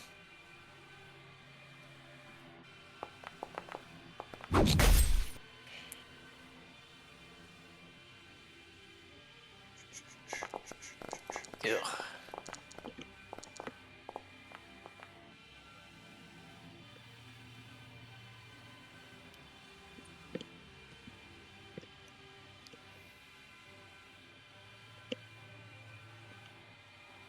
Oh, I see. That I don't think automated animations. I don't think automated animations is smart enough to be able to do yourself. It's like they're on token animations. It's like either yourself or on a target. It doesn't. You can't tell it. Like you could do it by doing a sequencer macro yourself, but automated animations itself isn't smart enough for you to be able to go. On this one, always play it on me. It's like it's always going to play it on your target if you have one.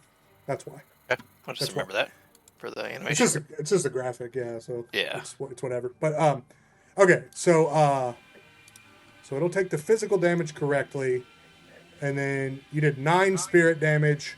We said you get to ignore 2 hardness.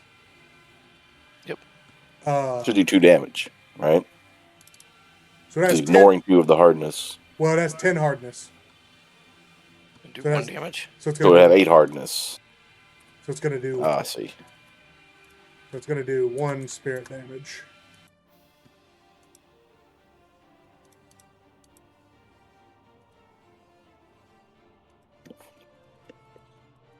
All right.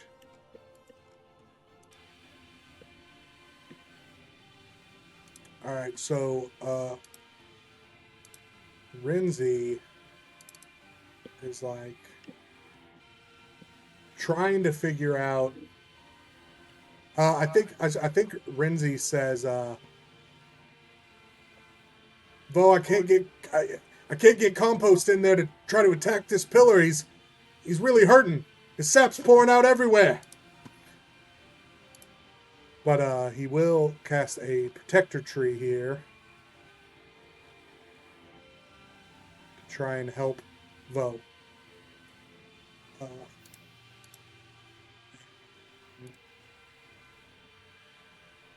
Then he's just gonna actually he's gonna use his last action to cast guidance on Vo as well. Oh wait a minute, I'm trying to skip this dude's turn. All right, because it might matter. I'm gonna do eeny meeny miny mo of who it's gonna attack first. All right, so it's gonna attack Vo first. All right, so it's gonna hit you. All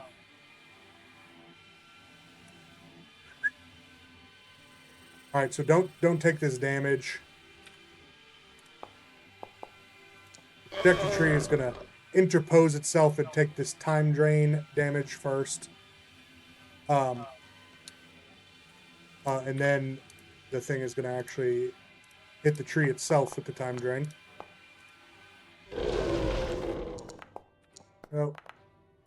Oh. Then That didn't take long. Jeez. I mean, hey, we still ate at least 1 hit off of Vo. And then it's Wilkes' turn. Well, shit. I'm not going to be able to hit it hard enough. I'm sure it's mindless. So, yeah, I guess I'm going to go within 10 feet of it and try to disable the device. Yeah, it's probably best to see if Vo or the disablers can get the job done first here, because you guys could get lucky and crit. Oh, you want occultism, right? Yeah.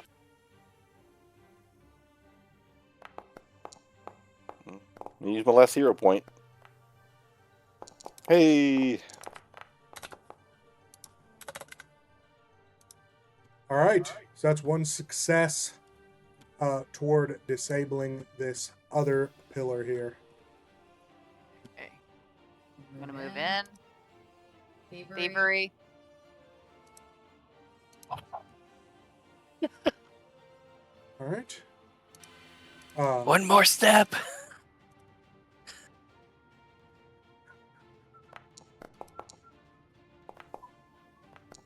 All right, getting close. Can I move away? No, because No. you moved and then use 2 actions to disable. So that's all 3. Okay. Ooh! It's a disabled device taking 2 actions is the big. It's always a pain in the ass. It's like fuck. All right, Bo. Come on, Bo. Yep. Well, Step to the side, swing like a bitch. it's all physical at that point, though. Yeah. I'm scared.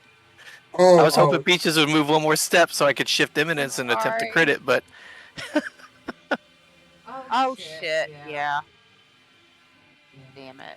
yeah. She could have moved here. I would have. Sorry. This is like kind of your first time playing a melee flanker character, so Yeah. it's all right. I'll go ahead and shift imminence again. Don't. By the way, Jeff, don't hold back on that kind of stuff because you're not like I know. I heard you say it, but I didn't realize what you were saying, and so Jamie probably didn't get it. But don't. I don't know. I just don't like trying to influence. It's a different thing than being like, this is what you should do, Jamie. This is how you should play your turn. It's not that. It's just it's just like, oh hey, could you slide one more square so you can flank for me? Yeah. Like she's not gonna feel she would rather you do that than her accidentally not flank for you. Like Yeah. she's Right. yeah. Hopefully we can hit. I got a hero point. Oh, damn it. Yeah. It's better than it has been, though. Nice. All right, so the spirit damage is 8 more this time.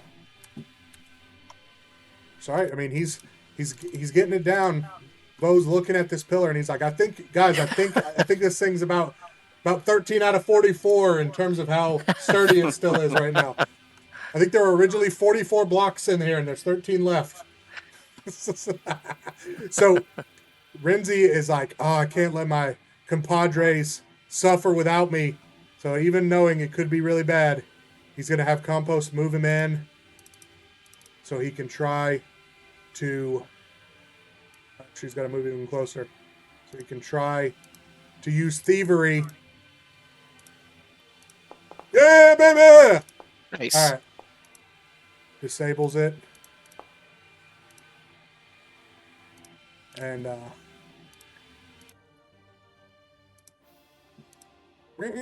right, stop this music. And close this thing down. Into combat.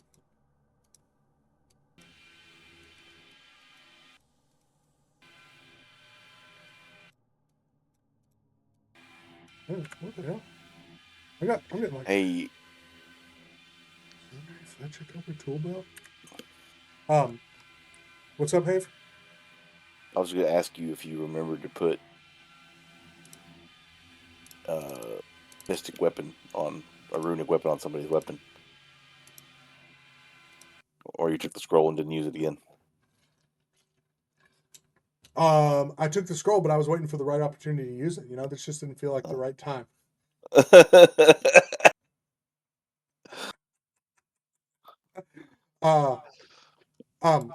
So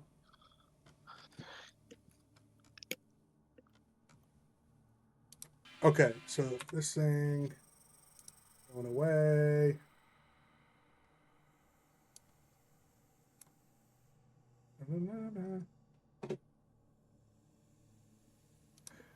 So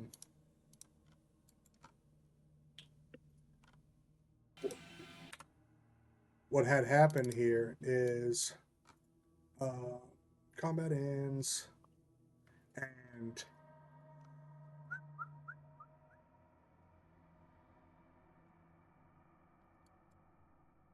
you see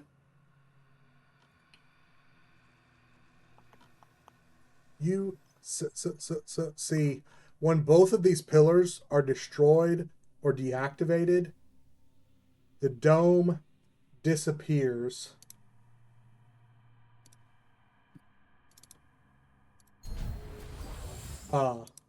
This dome disappears, and Star groggily rises to their feet. At this point, Star kind of stomps over here. Choom, choom, choom. Boom, boom, boom. But it's like, at this point, you can see. At this point, you can see that there's a shaft leading down below, and Badass was covering it, huh? but you see Star look at the shaft with obvious suspicion, and turns and says, "Thank you for helping free me. Exploring the temple here's lowest levels must wait for another time." Oh, this is just Jistka Imperium trash. It's no big deal. And you and Star like scoffs, what you would imagine an automaton scoff sound is coming from a 20-foot tall automaton, and says, the Jistka Imperium is the origin of my people.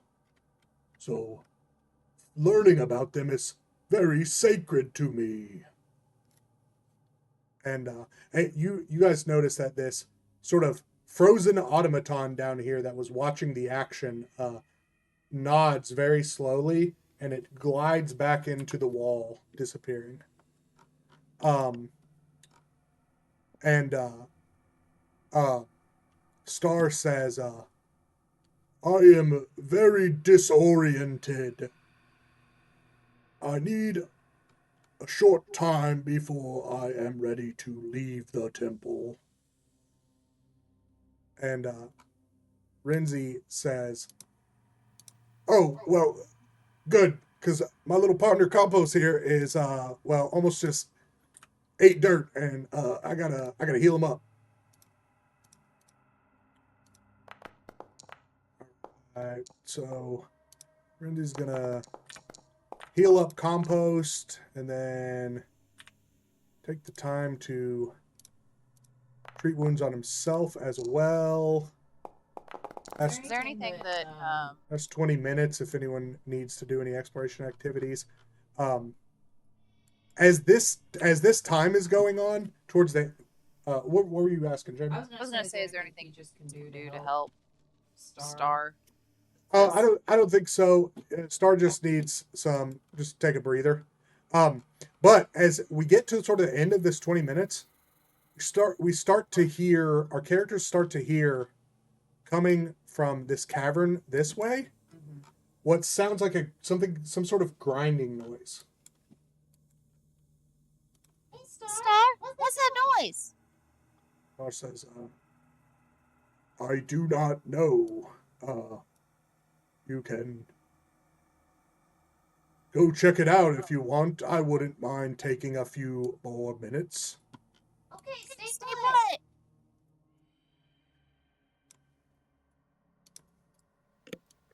So, Renzi gonna come on down here. We have this little potion. We could shrink him down. Oh, that would be awesome. True. So, inside these tunnels here,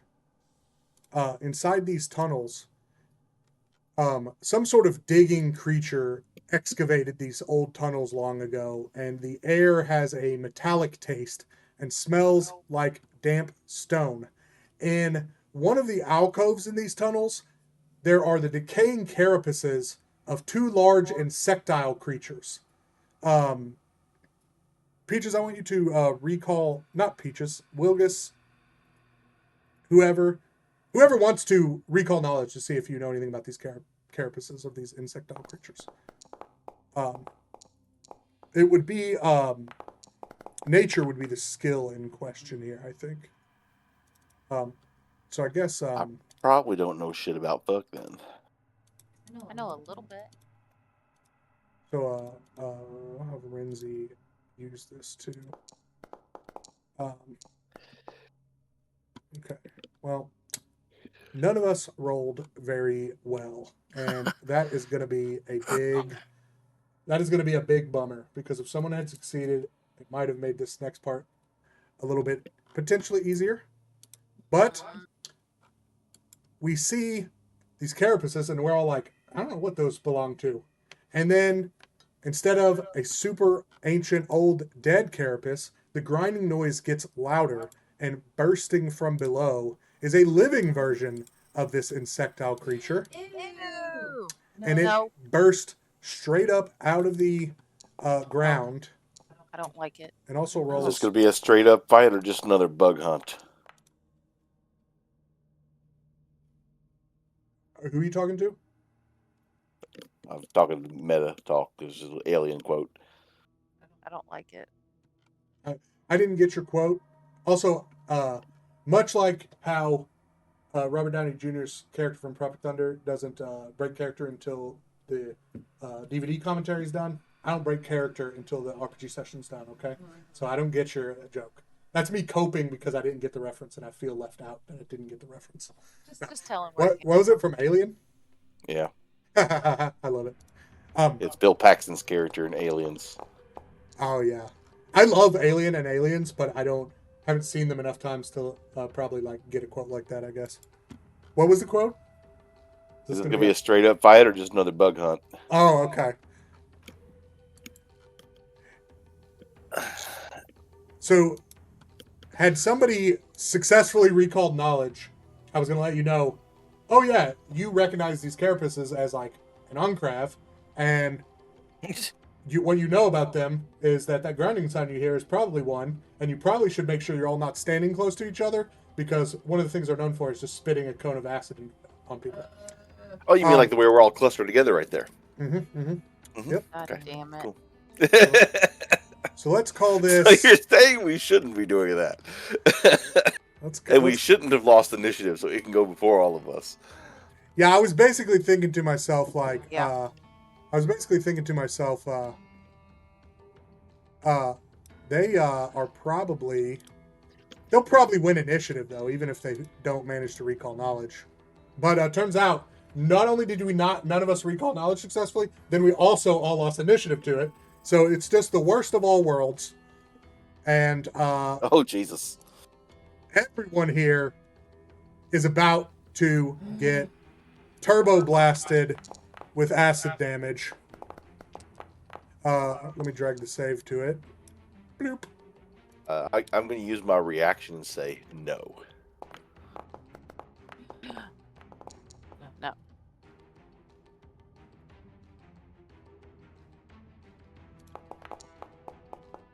All right, so You want me I am going to use Halfling Luck to re-roll that.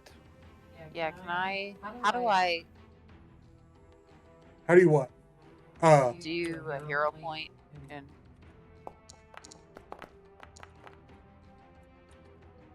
Did I dead ass just crit fail into a crit fail? Yep. Cool. Yeah. I'm unconscious. Ooh. no. All right. So Compost is now dying. Should I be dying too? Because it was a crit fail, or is that only for attack rolls, not saving throws? I think it's also on saving throws.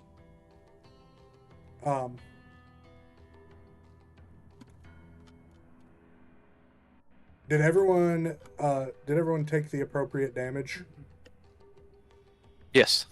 Because I know, because I was gonna say I saw Jeff rolled the save on the Early, target yeah. card, not necessarily early. Just I need everyone to either roll on that card or I need everyone to wait and roll on the damage card. So it's like probably we need to establish Yeah, just wait. which way we're gonna go with it. But all right. So that was a rough one, and Renzi's up. So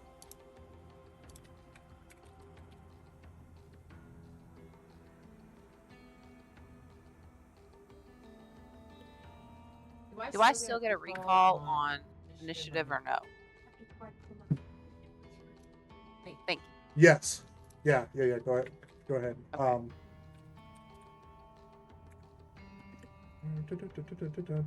So, all right. Weapons. See, this was just part of my plan to be on the top initiative slot. Just get knocked out at the top initiative so that I become the top initiative. Modern problems require modern solutions.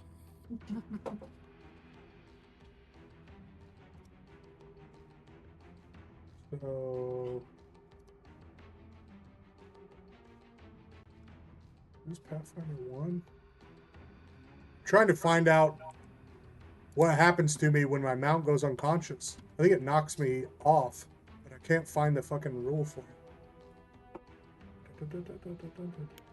Medium creature, yeah. Bunch of defenses.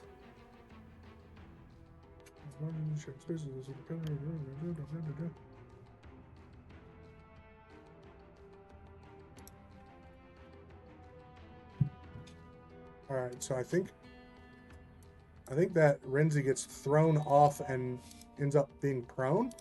I think that's how this works.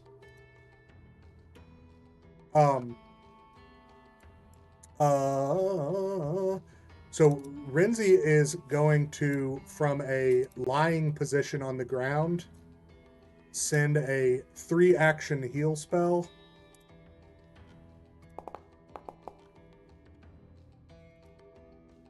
And heal everybody for 8.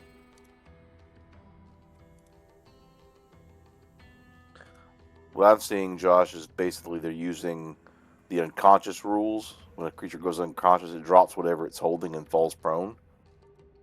Did you heal Vo? I don't see that you did. Thank you. Uh, I've missed the I 3 got action healed part, I twice. guess. Sorry, I didn't realize you healed me. I applied it to you already, so I was Yeah. looking up that, trying to help find that rule. yeah, I appreciate it.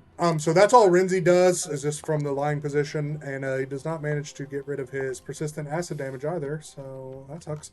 All right, Vo, you're up. Please go, just one-shot this thing. Come on, dude, please, one shot. Ah.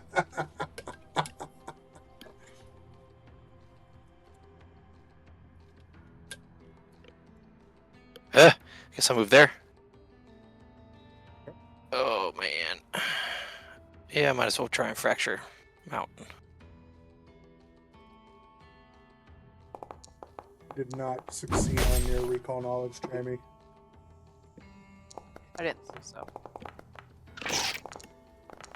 All right. So, yeah, Vo moves in here and lands a nice big smack on this thing.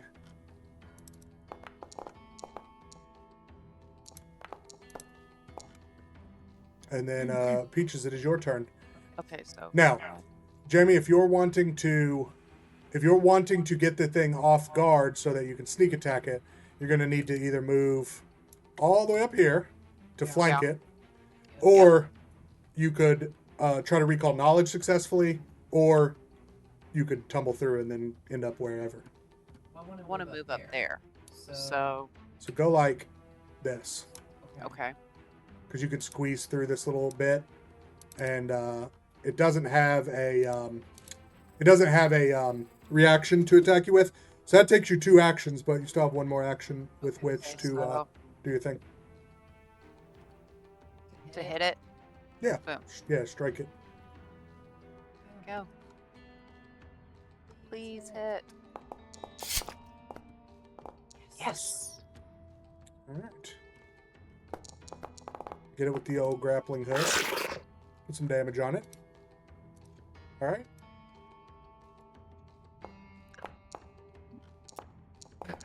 Unfortunately, none of us are getting rid of our persistent No. acid. It's going to extra I'm suck going- for Wilgus and Compost to have double persistent damage on. I'm going to stand. I'm going to retrieve my little pistol off the ground. And I'm going to move my ass back here to the corner. And then I'm going to end my turn.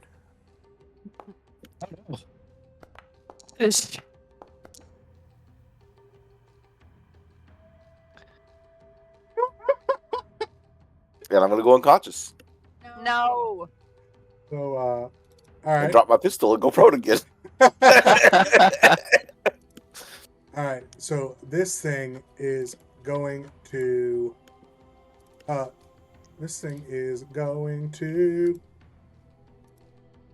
do an armor rending bite on Oh no. Bo Flickerbig. Gonna try to bite Bo with its mandibles. Right? And if it hits, your armor is going to take the damage from this attack, and the acid damage is going to bypass the armor's hardness. So, No. Gonna break your armor. Gonna pull a Daniel on you. okay. Yep. So, yeah, so it looks like hide armor. Yeah, hide armor only has 10 hit points, so it actually just straight up destroyed your armor. So your armor is gone. And then it's going to use Lovely. its last attack to try to bite you again. What? Bite you in your no armor, I have an ass. So what Yep. characters are you guys making next? Woo! Right? No. Oh, What? oh God, no, please! Gosh. Babe. What are you doing, dude? All right. Renzi commands compost. Let's go, buddy. And he Yeah. says, he commands compost, and he says, go that way, buddy. Go that way, buddy. And then he uses 2 actions. Am I still prone? Yeah, my ass is still just lying on the ground. He casts a 2-action heal on Vo Flickerbig. And then that ends his turn. Peaches, you better do some serious fucking damage right now. I'm not going to be able to. Just send 3 strikes and crit them all. It's easy as that. Oh, yeah. It's the thing is off guard because I healed Vo. He's awake again, so it's flanked. I had to Is it decide who count to he's heal. not actually threatening him because he dropped I his can punch him. axe? Or Yeah, his but hammer? he has unarmed attacks, unarmed strikes. Oh, Okay, okay. damage. Yeah, that's why I healed him instead of. Well, that's one of the reasons why I healed him instead of Wilgus. Redo.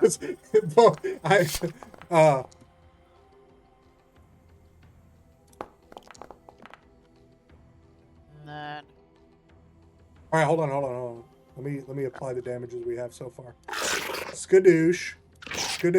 All right, yeah, Peaches, yeah, bitch. Get it with the map -10. You got this. You'll definitely hit. Oh. I'm hero point.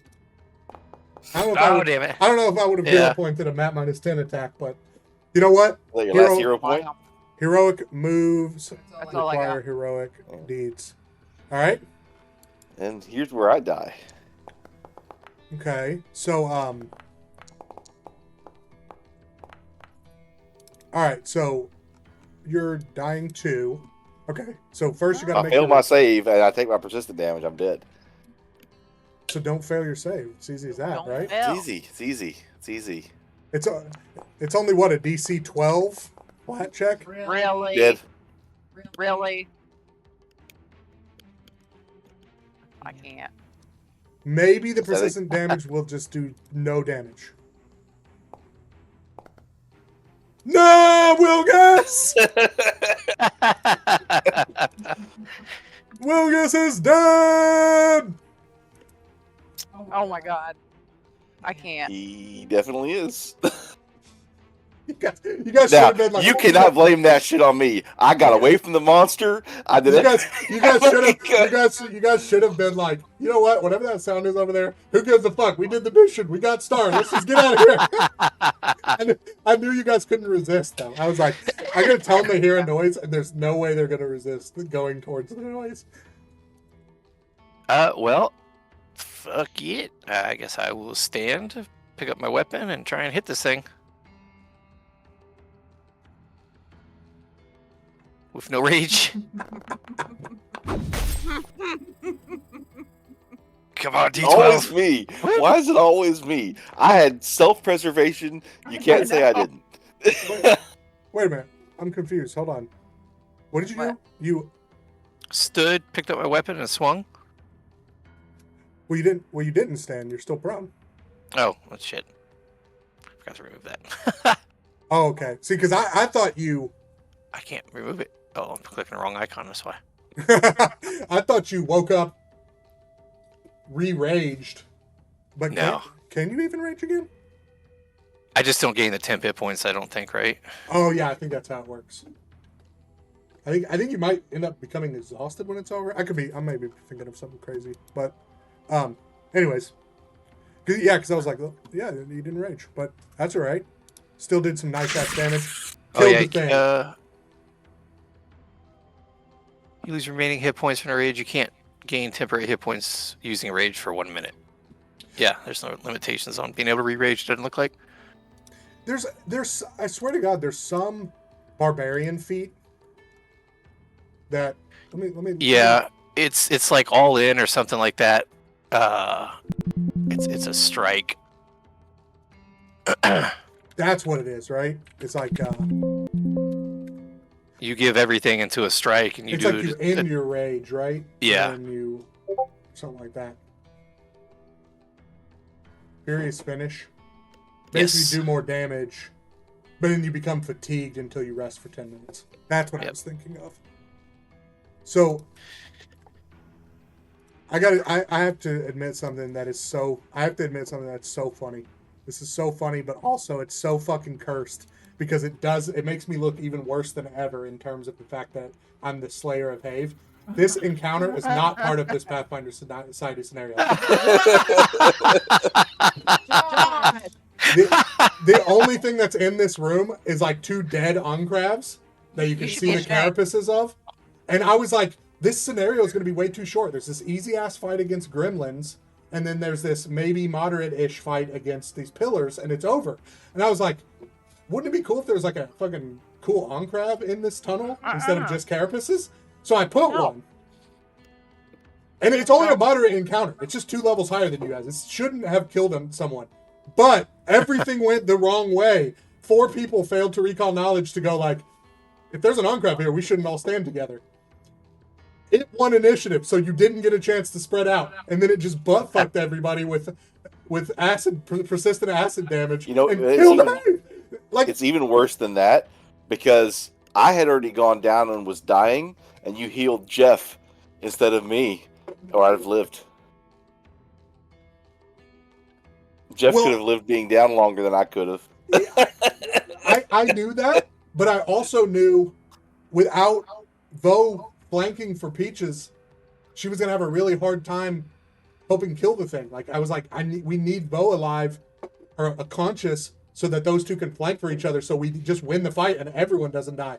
I was just like, that's. You could have also not commanded your little construct to run away and use a 3 action heal. But then I would have healed the enemy. That's why I didn't do that. Yeah, I could have done a lot of different shit. I didn't. I did what I did. I promise I'm not. I promise You I'm know not I don't after get you. salty. I don't get Hey, salty. It's just at funny least- that it's at always least- fucking me. At least it wasn't a character in a campaign this time. At least it was just like a. At least it's a side quest thing. I loved Wilgus. I'm gonna lament his loss, but A small character. you know what's funny is one of the Pathfinder Society scenarios. I think it was. No, oh never mind. I'm conflating something. I still got Anyway, poison damage, though, so I could go down here. yeah, we actually technically still have to play this out a little bit. So we're gonna go like this. I'm gonna put us. I'm just gonna put us in initiative order. But I'm gonna let Renzi go I'm gonna let Renzi go first.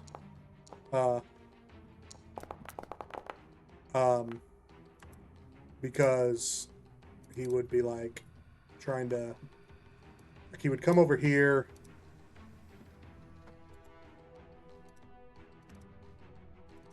He doesn't have any more heal spells, but he would battle medicine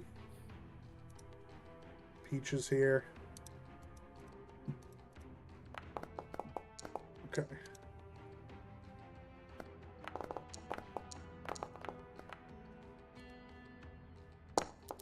And then all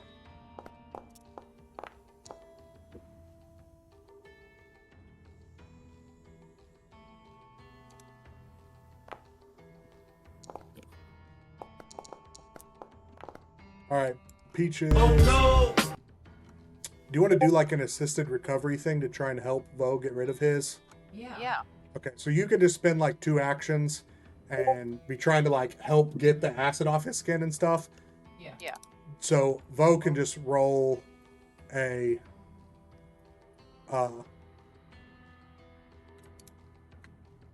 there's like a what is it? What do you how do you do that? Oh, okay. Jeff, if you mouse over your persistent damage, you see there's a button that says roll assisted recovery if you just go to the left. Yeah. Click that. Yeah, click that. Roll assisted recovery. There you go. All right, well. Yep. It didn't work.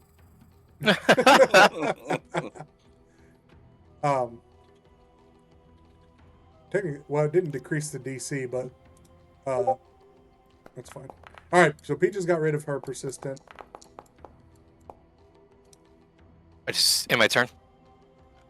Uh, Actually, no, F that. I have one of these, and it's temp, so I'm going to spit it out and hit use.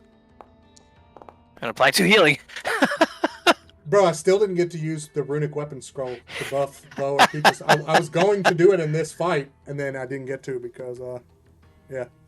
Alright. Alright, Bo's in the clear. I was the last one, wasn't Now, Compost and Renzi are still I? That's right. potentially in danger.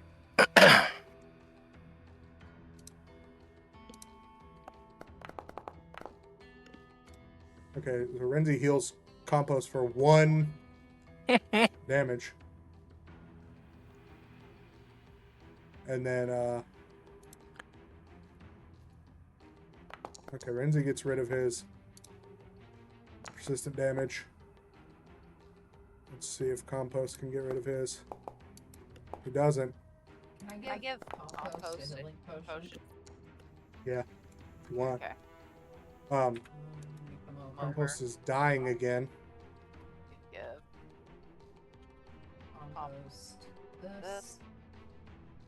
How do How do I? Just expand it in your inventory and hit use. Nice.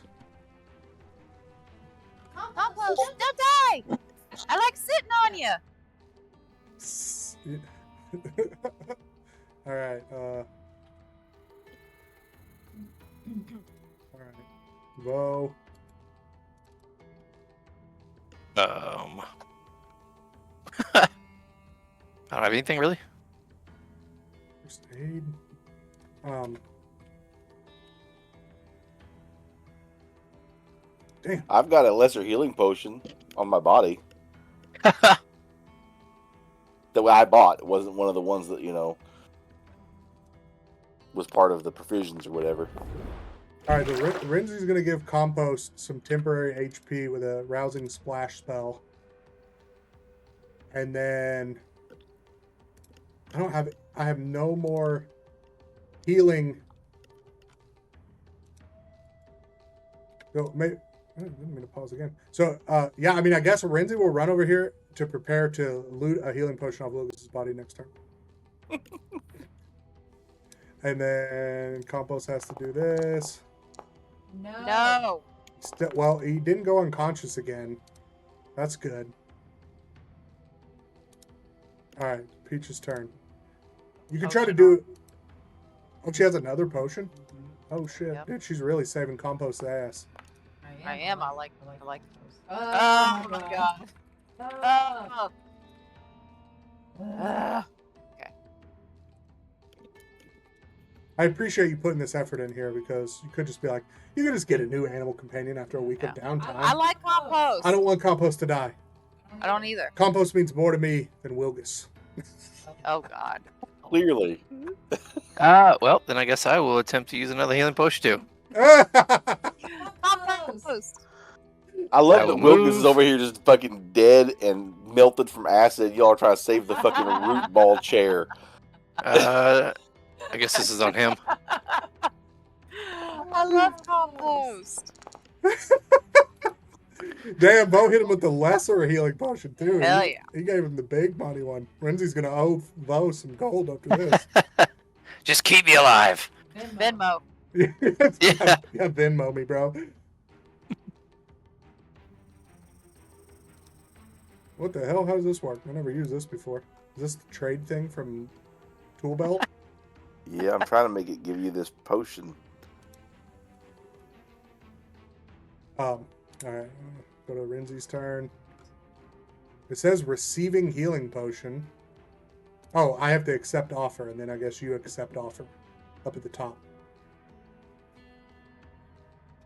I don't see anything that says accept offer. It's like an X. It looks like an X. Oh, well, that's a dumb thing to put. And the X makes it look like you're trying to close the fucking thing out. Hey, tell idle. I don't know. Did you accept it? I hit it. It says Have has not accepted your offer. I hit. Accept offer. I hit. All right. Well, we're just gonna do this the old-fashioned way. Because all right. So on my turn, I'm gonna take that from you. I'm gonna run over here, and I'm gonna administer it.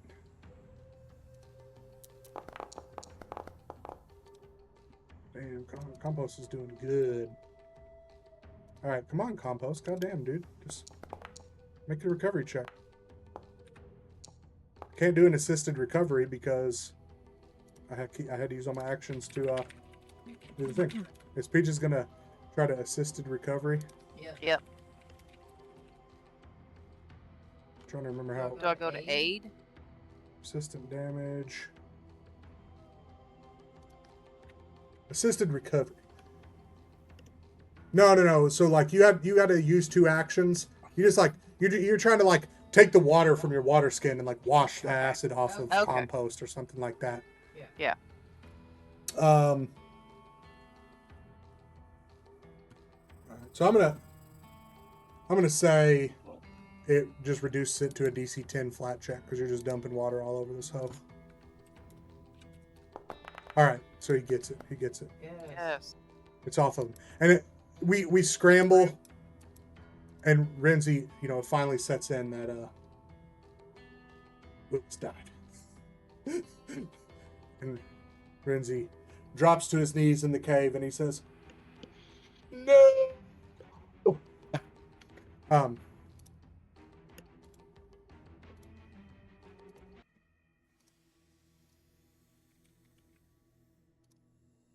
A Warrior's Rest.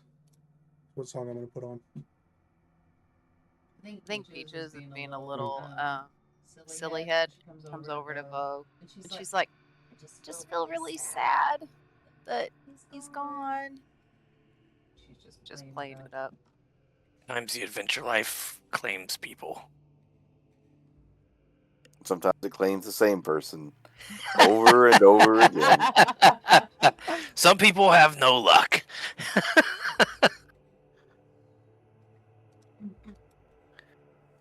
Sometimes you hero point and go from a crit fail to another crit fail. Yes, you do. Or no, you halfling luck. Yeah, halfling lucked. Same difference. It was bad. Rinzy, should we put him on your chair and take him up? He died from massive acid damage. There's probably not a whole lot left of him. Oh. Yeah, he melted. Yeah. I think Renzi says, "There's not too much of him left. maybe we just gonna kick some dirt. Gonna just kick some dirt on his clothes. Ashes to ashes, dust to dust. Kick some dirt on his clothes.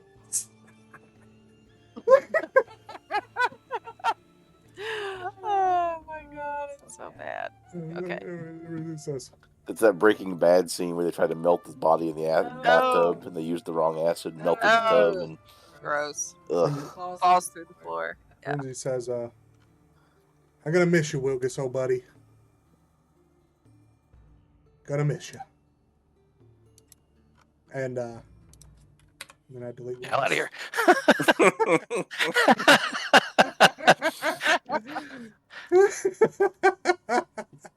Take my level 2 ass on. I don't know what I would do if I lost you. I'd probably move on, get another clone. There'd be a 10-minute period there where I would be inconsolable. And Renzi says, hey, use this. Renzi comes back and Star says, I heard noise coming from over there. It sounded like you were fighting. And where's the other small one? And Renzi says, he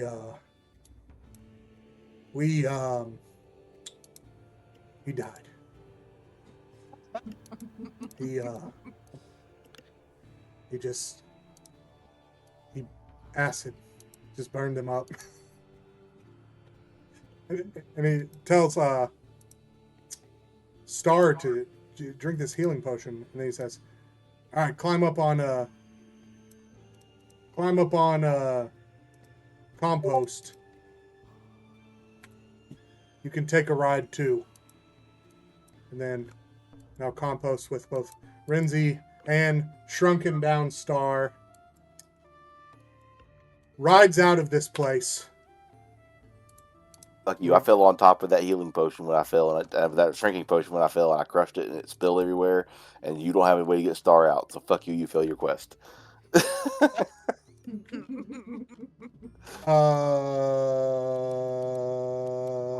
Hey. No. This is terrible. So we come back out here to go see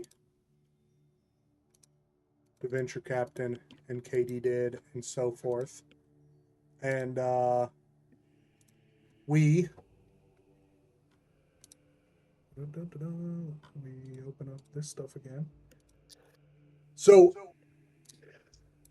Star accompanies us out of the temple ruin and back across the desert on our lizard mounts. And when we get back and this effect on Star wears off and they get all big and huge again, boom, boom, boom, boom. Katie did stammers and laughs with delight to see her friend Star again. And Venture Captain Ulessa thanks the surviving PCs for recovering Star. She says, oh no, I don't see your companion Wilgus. In his current state, there is not much to see. He did make it. He says, oh, I'm very sorry for the loss. At least he died helping recover and rescue Star. Brave. You give Wulessa like the kind of rundown of what you saw in there and everything, and she said, we will commit to exploring the temple in more detail and trying to find out more about this enigmatic automaton you say you saw that seemed to be trying to guide you. He says, once we can commit appropriate resources to the task, we will do so. And then... So I'm tired as fuck, right? And you were describing the snapping turtle automaton, but this was the only automaton picture that was out here. So I was like, how the fuck does that look like a snapping turtle? Like, what about this? Yeah, no, that's actually the Looks one like a that- fucking snapping turtle. And so then we got down there and we saw this motherfucker. I was like, oh, well, that makes sense. I get it. I do. That does make sense. Yeah. It just did you not put it to? Wait a minute. You didn't put it together when you saw the tile of this literal guy? Sadly, no. I thought it was gonna be like Star doing weird shit. Yeah.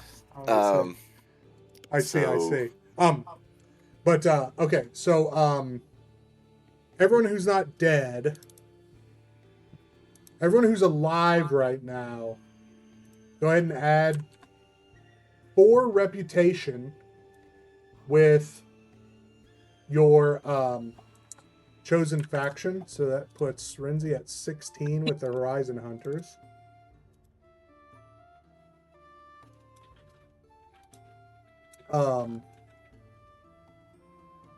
Everyone who's not dead, everyone who's alive earns 10 treasure bundles, which totals up to 22 gold.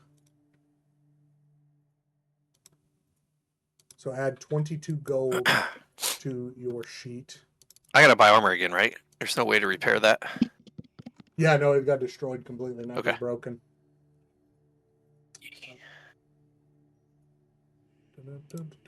2 gold points. So I actually did The add the goblin gold. goes down and collects acid scarred halfling hide and uses it to make hide armor.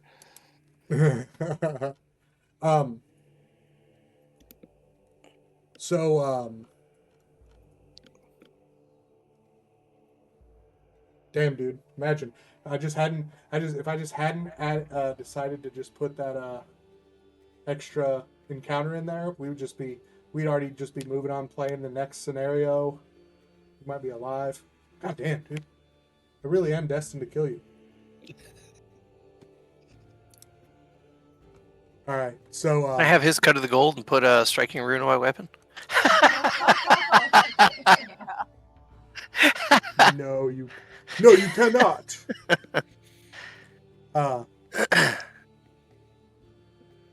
But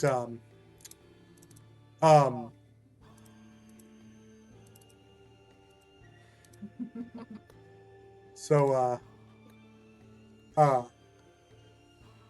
so yeah, so we will conclude that scenario, and with that, I'm gonna give you just the tiniest intro to what the next scenario we're gonna do on this coming Monday will be. First of all, everyone's level 3. So hey, if your new character will come in at level 3. The rest of us level up to level 3.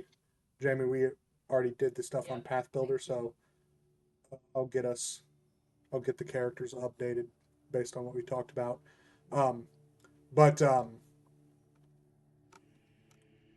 So the sort of high level gist here is this next one is actually part of the meta plots again. It's part of the Hellfire Crisis meta plot. Like when we did the shipyard sabotage, this is like the second one in the Hellfire Crisis meta plot. It's called Brasselwark at War Part 1, the Gnome Defection. And what it is in Cheliax, there is a city called Brasselwark, which is a gnome city, and the king of that city is kind of like a Queen Abigail Throne of Cheliax bootlicker. Some gnomes had enough of the Chilaxian bootlicking, and they steal the plans for a siege weapon that the gnomes were gonna produce. Actually, already have produced. It was even used at the Battle of Breach Hill, where you guys were, right? But so anyway, some gnome defectors from this gnome city are trying to escape from Cheliax along the Cheliax Andoran border. And the Pathfinder Society is going to go in and try and help escort them out with the plans for this siege weapon. So that's going to be the next scenario we do, where our characters are going to be sent by Chief Venture Captain Brackett to help find and then escort these gnomes with these siege weapon plans out of across the Chilaxian Andoran border to Andoran to safety. So if that, just in case that, like, I don't know, obviously you don't need to make a character that's like tied into that scenario, like, or whatever, but just a heads up that that's what the next scenario is. In case you have a funny idea to make a gnome character, hey, you might be like, okay, cool, I'll be one of these, besieged gnomes. Well, that wouldn't necessarily work unless you weren't going to join until they actually found the besieged gnomes. But anyways, whatever, you get it. Have, so I'm gonna go ahead Just and put a blank sheet in there for me. Yeah. yeah, I'm putting you in a new Balonk sheet right now, and I am going to just start you with 100 gold because that's basically right, almost exactly what Wilgus had or would have had after this scenario. So I went ahead and made that sheet. Let me give you ownership of it, and then Have owner. Okay, sheet's there, 100 gold's on it. Rest of it's up to you. Sorry I killed you. You're having this conversation where you're like, yeah, man, I really dig Wilgus. Like, I really came at him from like a cool story perspective, and I know who he is as a character. Well, guess what? Now I've blessed you with the opportunity to do that creative process again. Like you did with Eldraine. Yeah. What are you gonna make? I have no This time. fucking clue. No clue. That will be what I work on tomorrow at work after I finish grading. Another monkey goblin. Because you got Marshall. They already have the sort of martial melee stuff on lockdown with the commander, the barbarian, and the rogue. Probably another spellcaster, I guess. It doesn't have to be, but Something. I don't know. Be a goblin. Ranged could be an archer. Could be a ranged melee, ranged martial. Could be a spellcaster. I don't know. elemental sorcerer blaster. That's what I would say. But I mean, honestly, just make a cool story, I guess, first. But Yeah, I mean, I've been carrying a story for a sorcerer. I don't know if it would be elemental or not, but I've been carrying one as an idea that could come into play here. I don't know. We'll see. if you aren't inspired, just be like, yeah, they remember the Pathfinder Society. They just do whatever the venture captains tell them to, and that's that. I mean, for a Pathfinder Society character, it can be as simple as that. So, all right, cool. Well, adios, muchachos, and Yeah, get some sleep. I'll catch you guys. yeah, I hope you get some good sleep tonight, man. See you. See you, Jeff.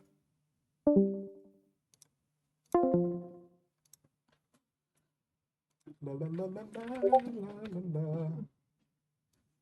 La, la, la, la, la, la, la. So, I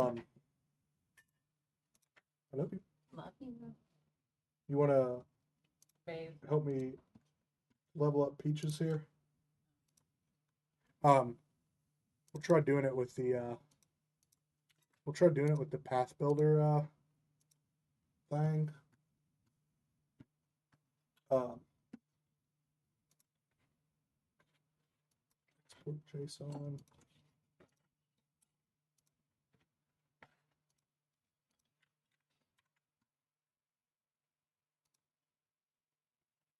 Let's see how well this does.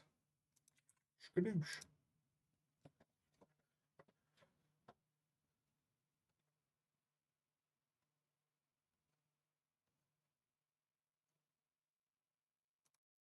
Skills. So increasing Arcana to expert.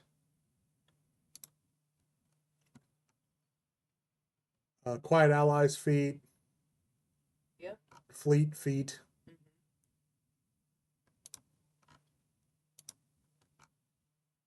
Don't have spells. We're not worried about fucking with items. Yeah, I mean that's pretty much it, Yeah. right? Well, we got to make sure the ability boosts, I guess, did right. What was the?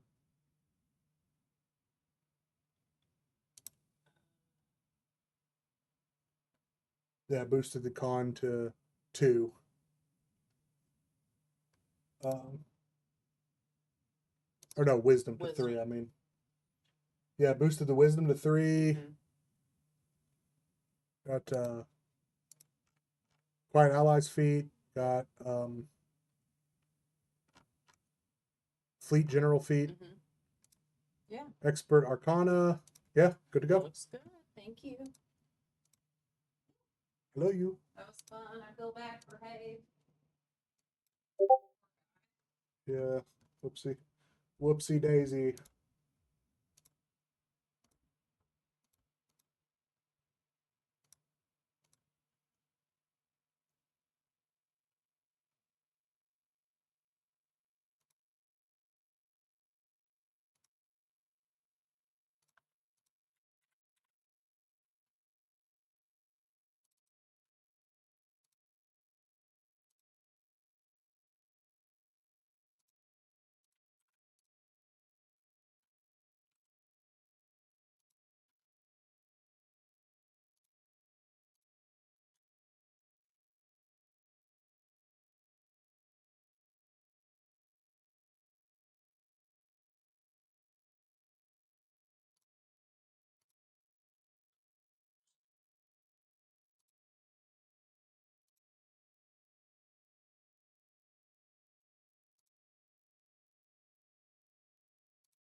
disgrace.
inventory magic items get back your AD and stamina, but once those are gone, you have far less of a cushion to protect you from death. The fact that you're dropping equipment which determines what special stuff you can do as you take serious damage makes the game quite deadly.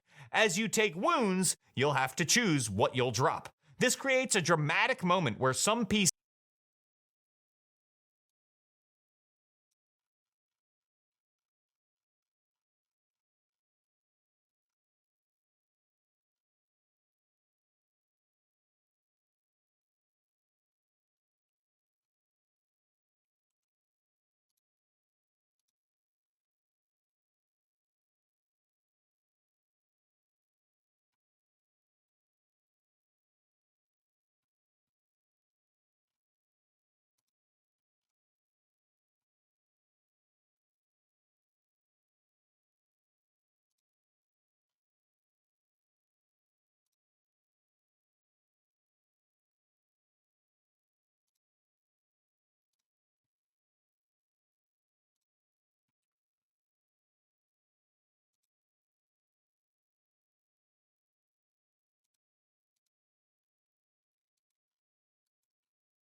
Like,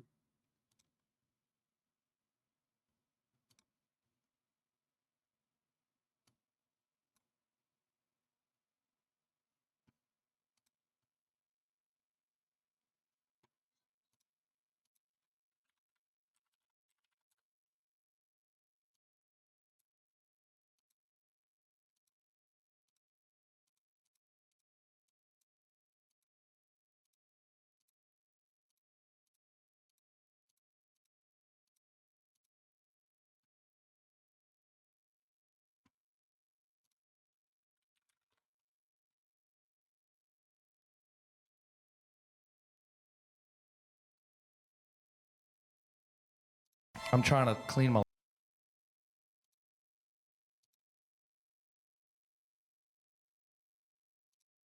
to clean my life up a little bit. Do you guys remember when sobriety used to mean something?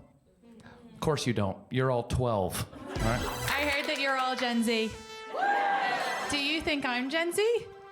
Oh my God, you're so mean. Gen Z are so mean. I'm a little older. I'm a little older sister, okay? I'm almost 30. 4. And, What if there was a comedy show, actually, a comedy experiment, I see some upset faces in the crowd. where the whole audience is made up by one specific kind of person? And what if the comic performing on that show had no idea what that crowd was going to be? I know it's dark as sorry. I forgot you guys are Gen Z. And then the audience has to grapple with how they feel about this. I am non-binary, and being here made me realize how non-binary I am. Well, folks, this show is happening, and it's called Human Trials. I think women think they could take me. Like in a fight. I get that energy from a lot of y'all. Some of y'all looking at me right now like,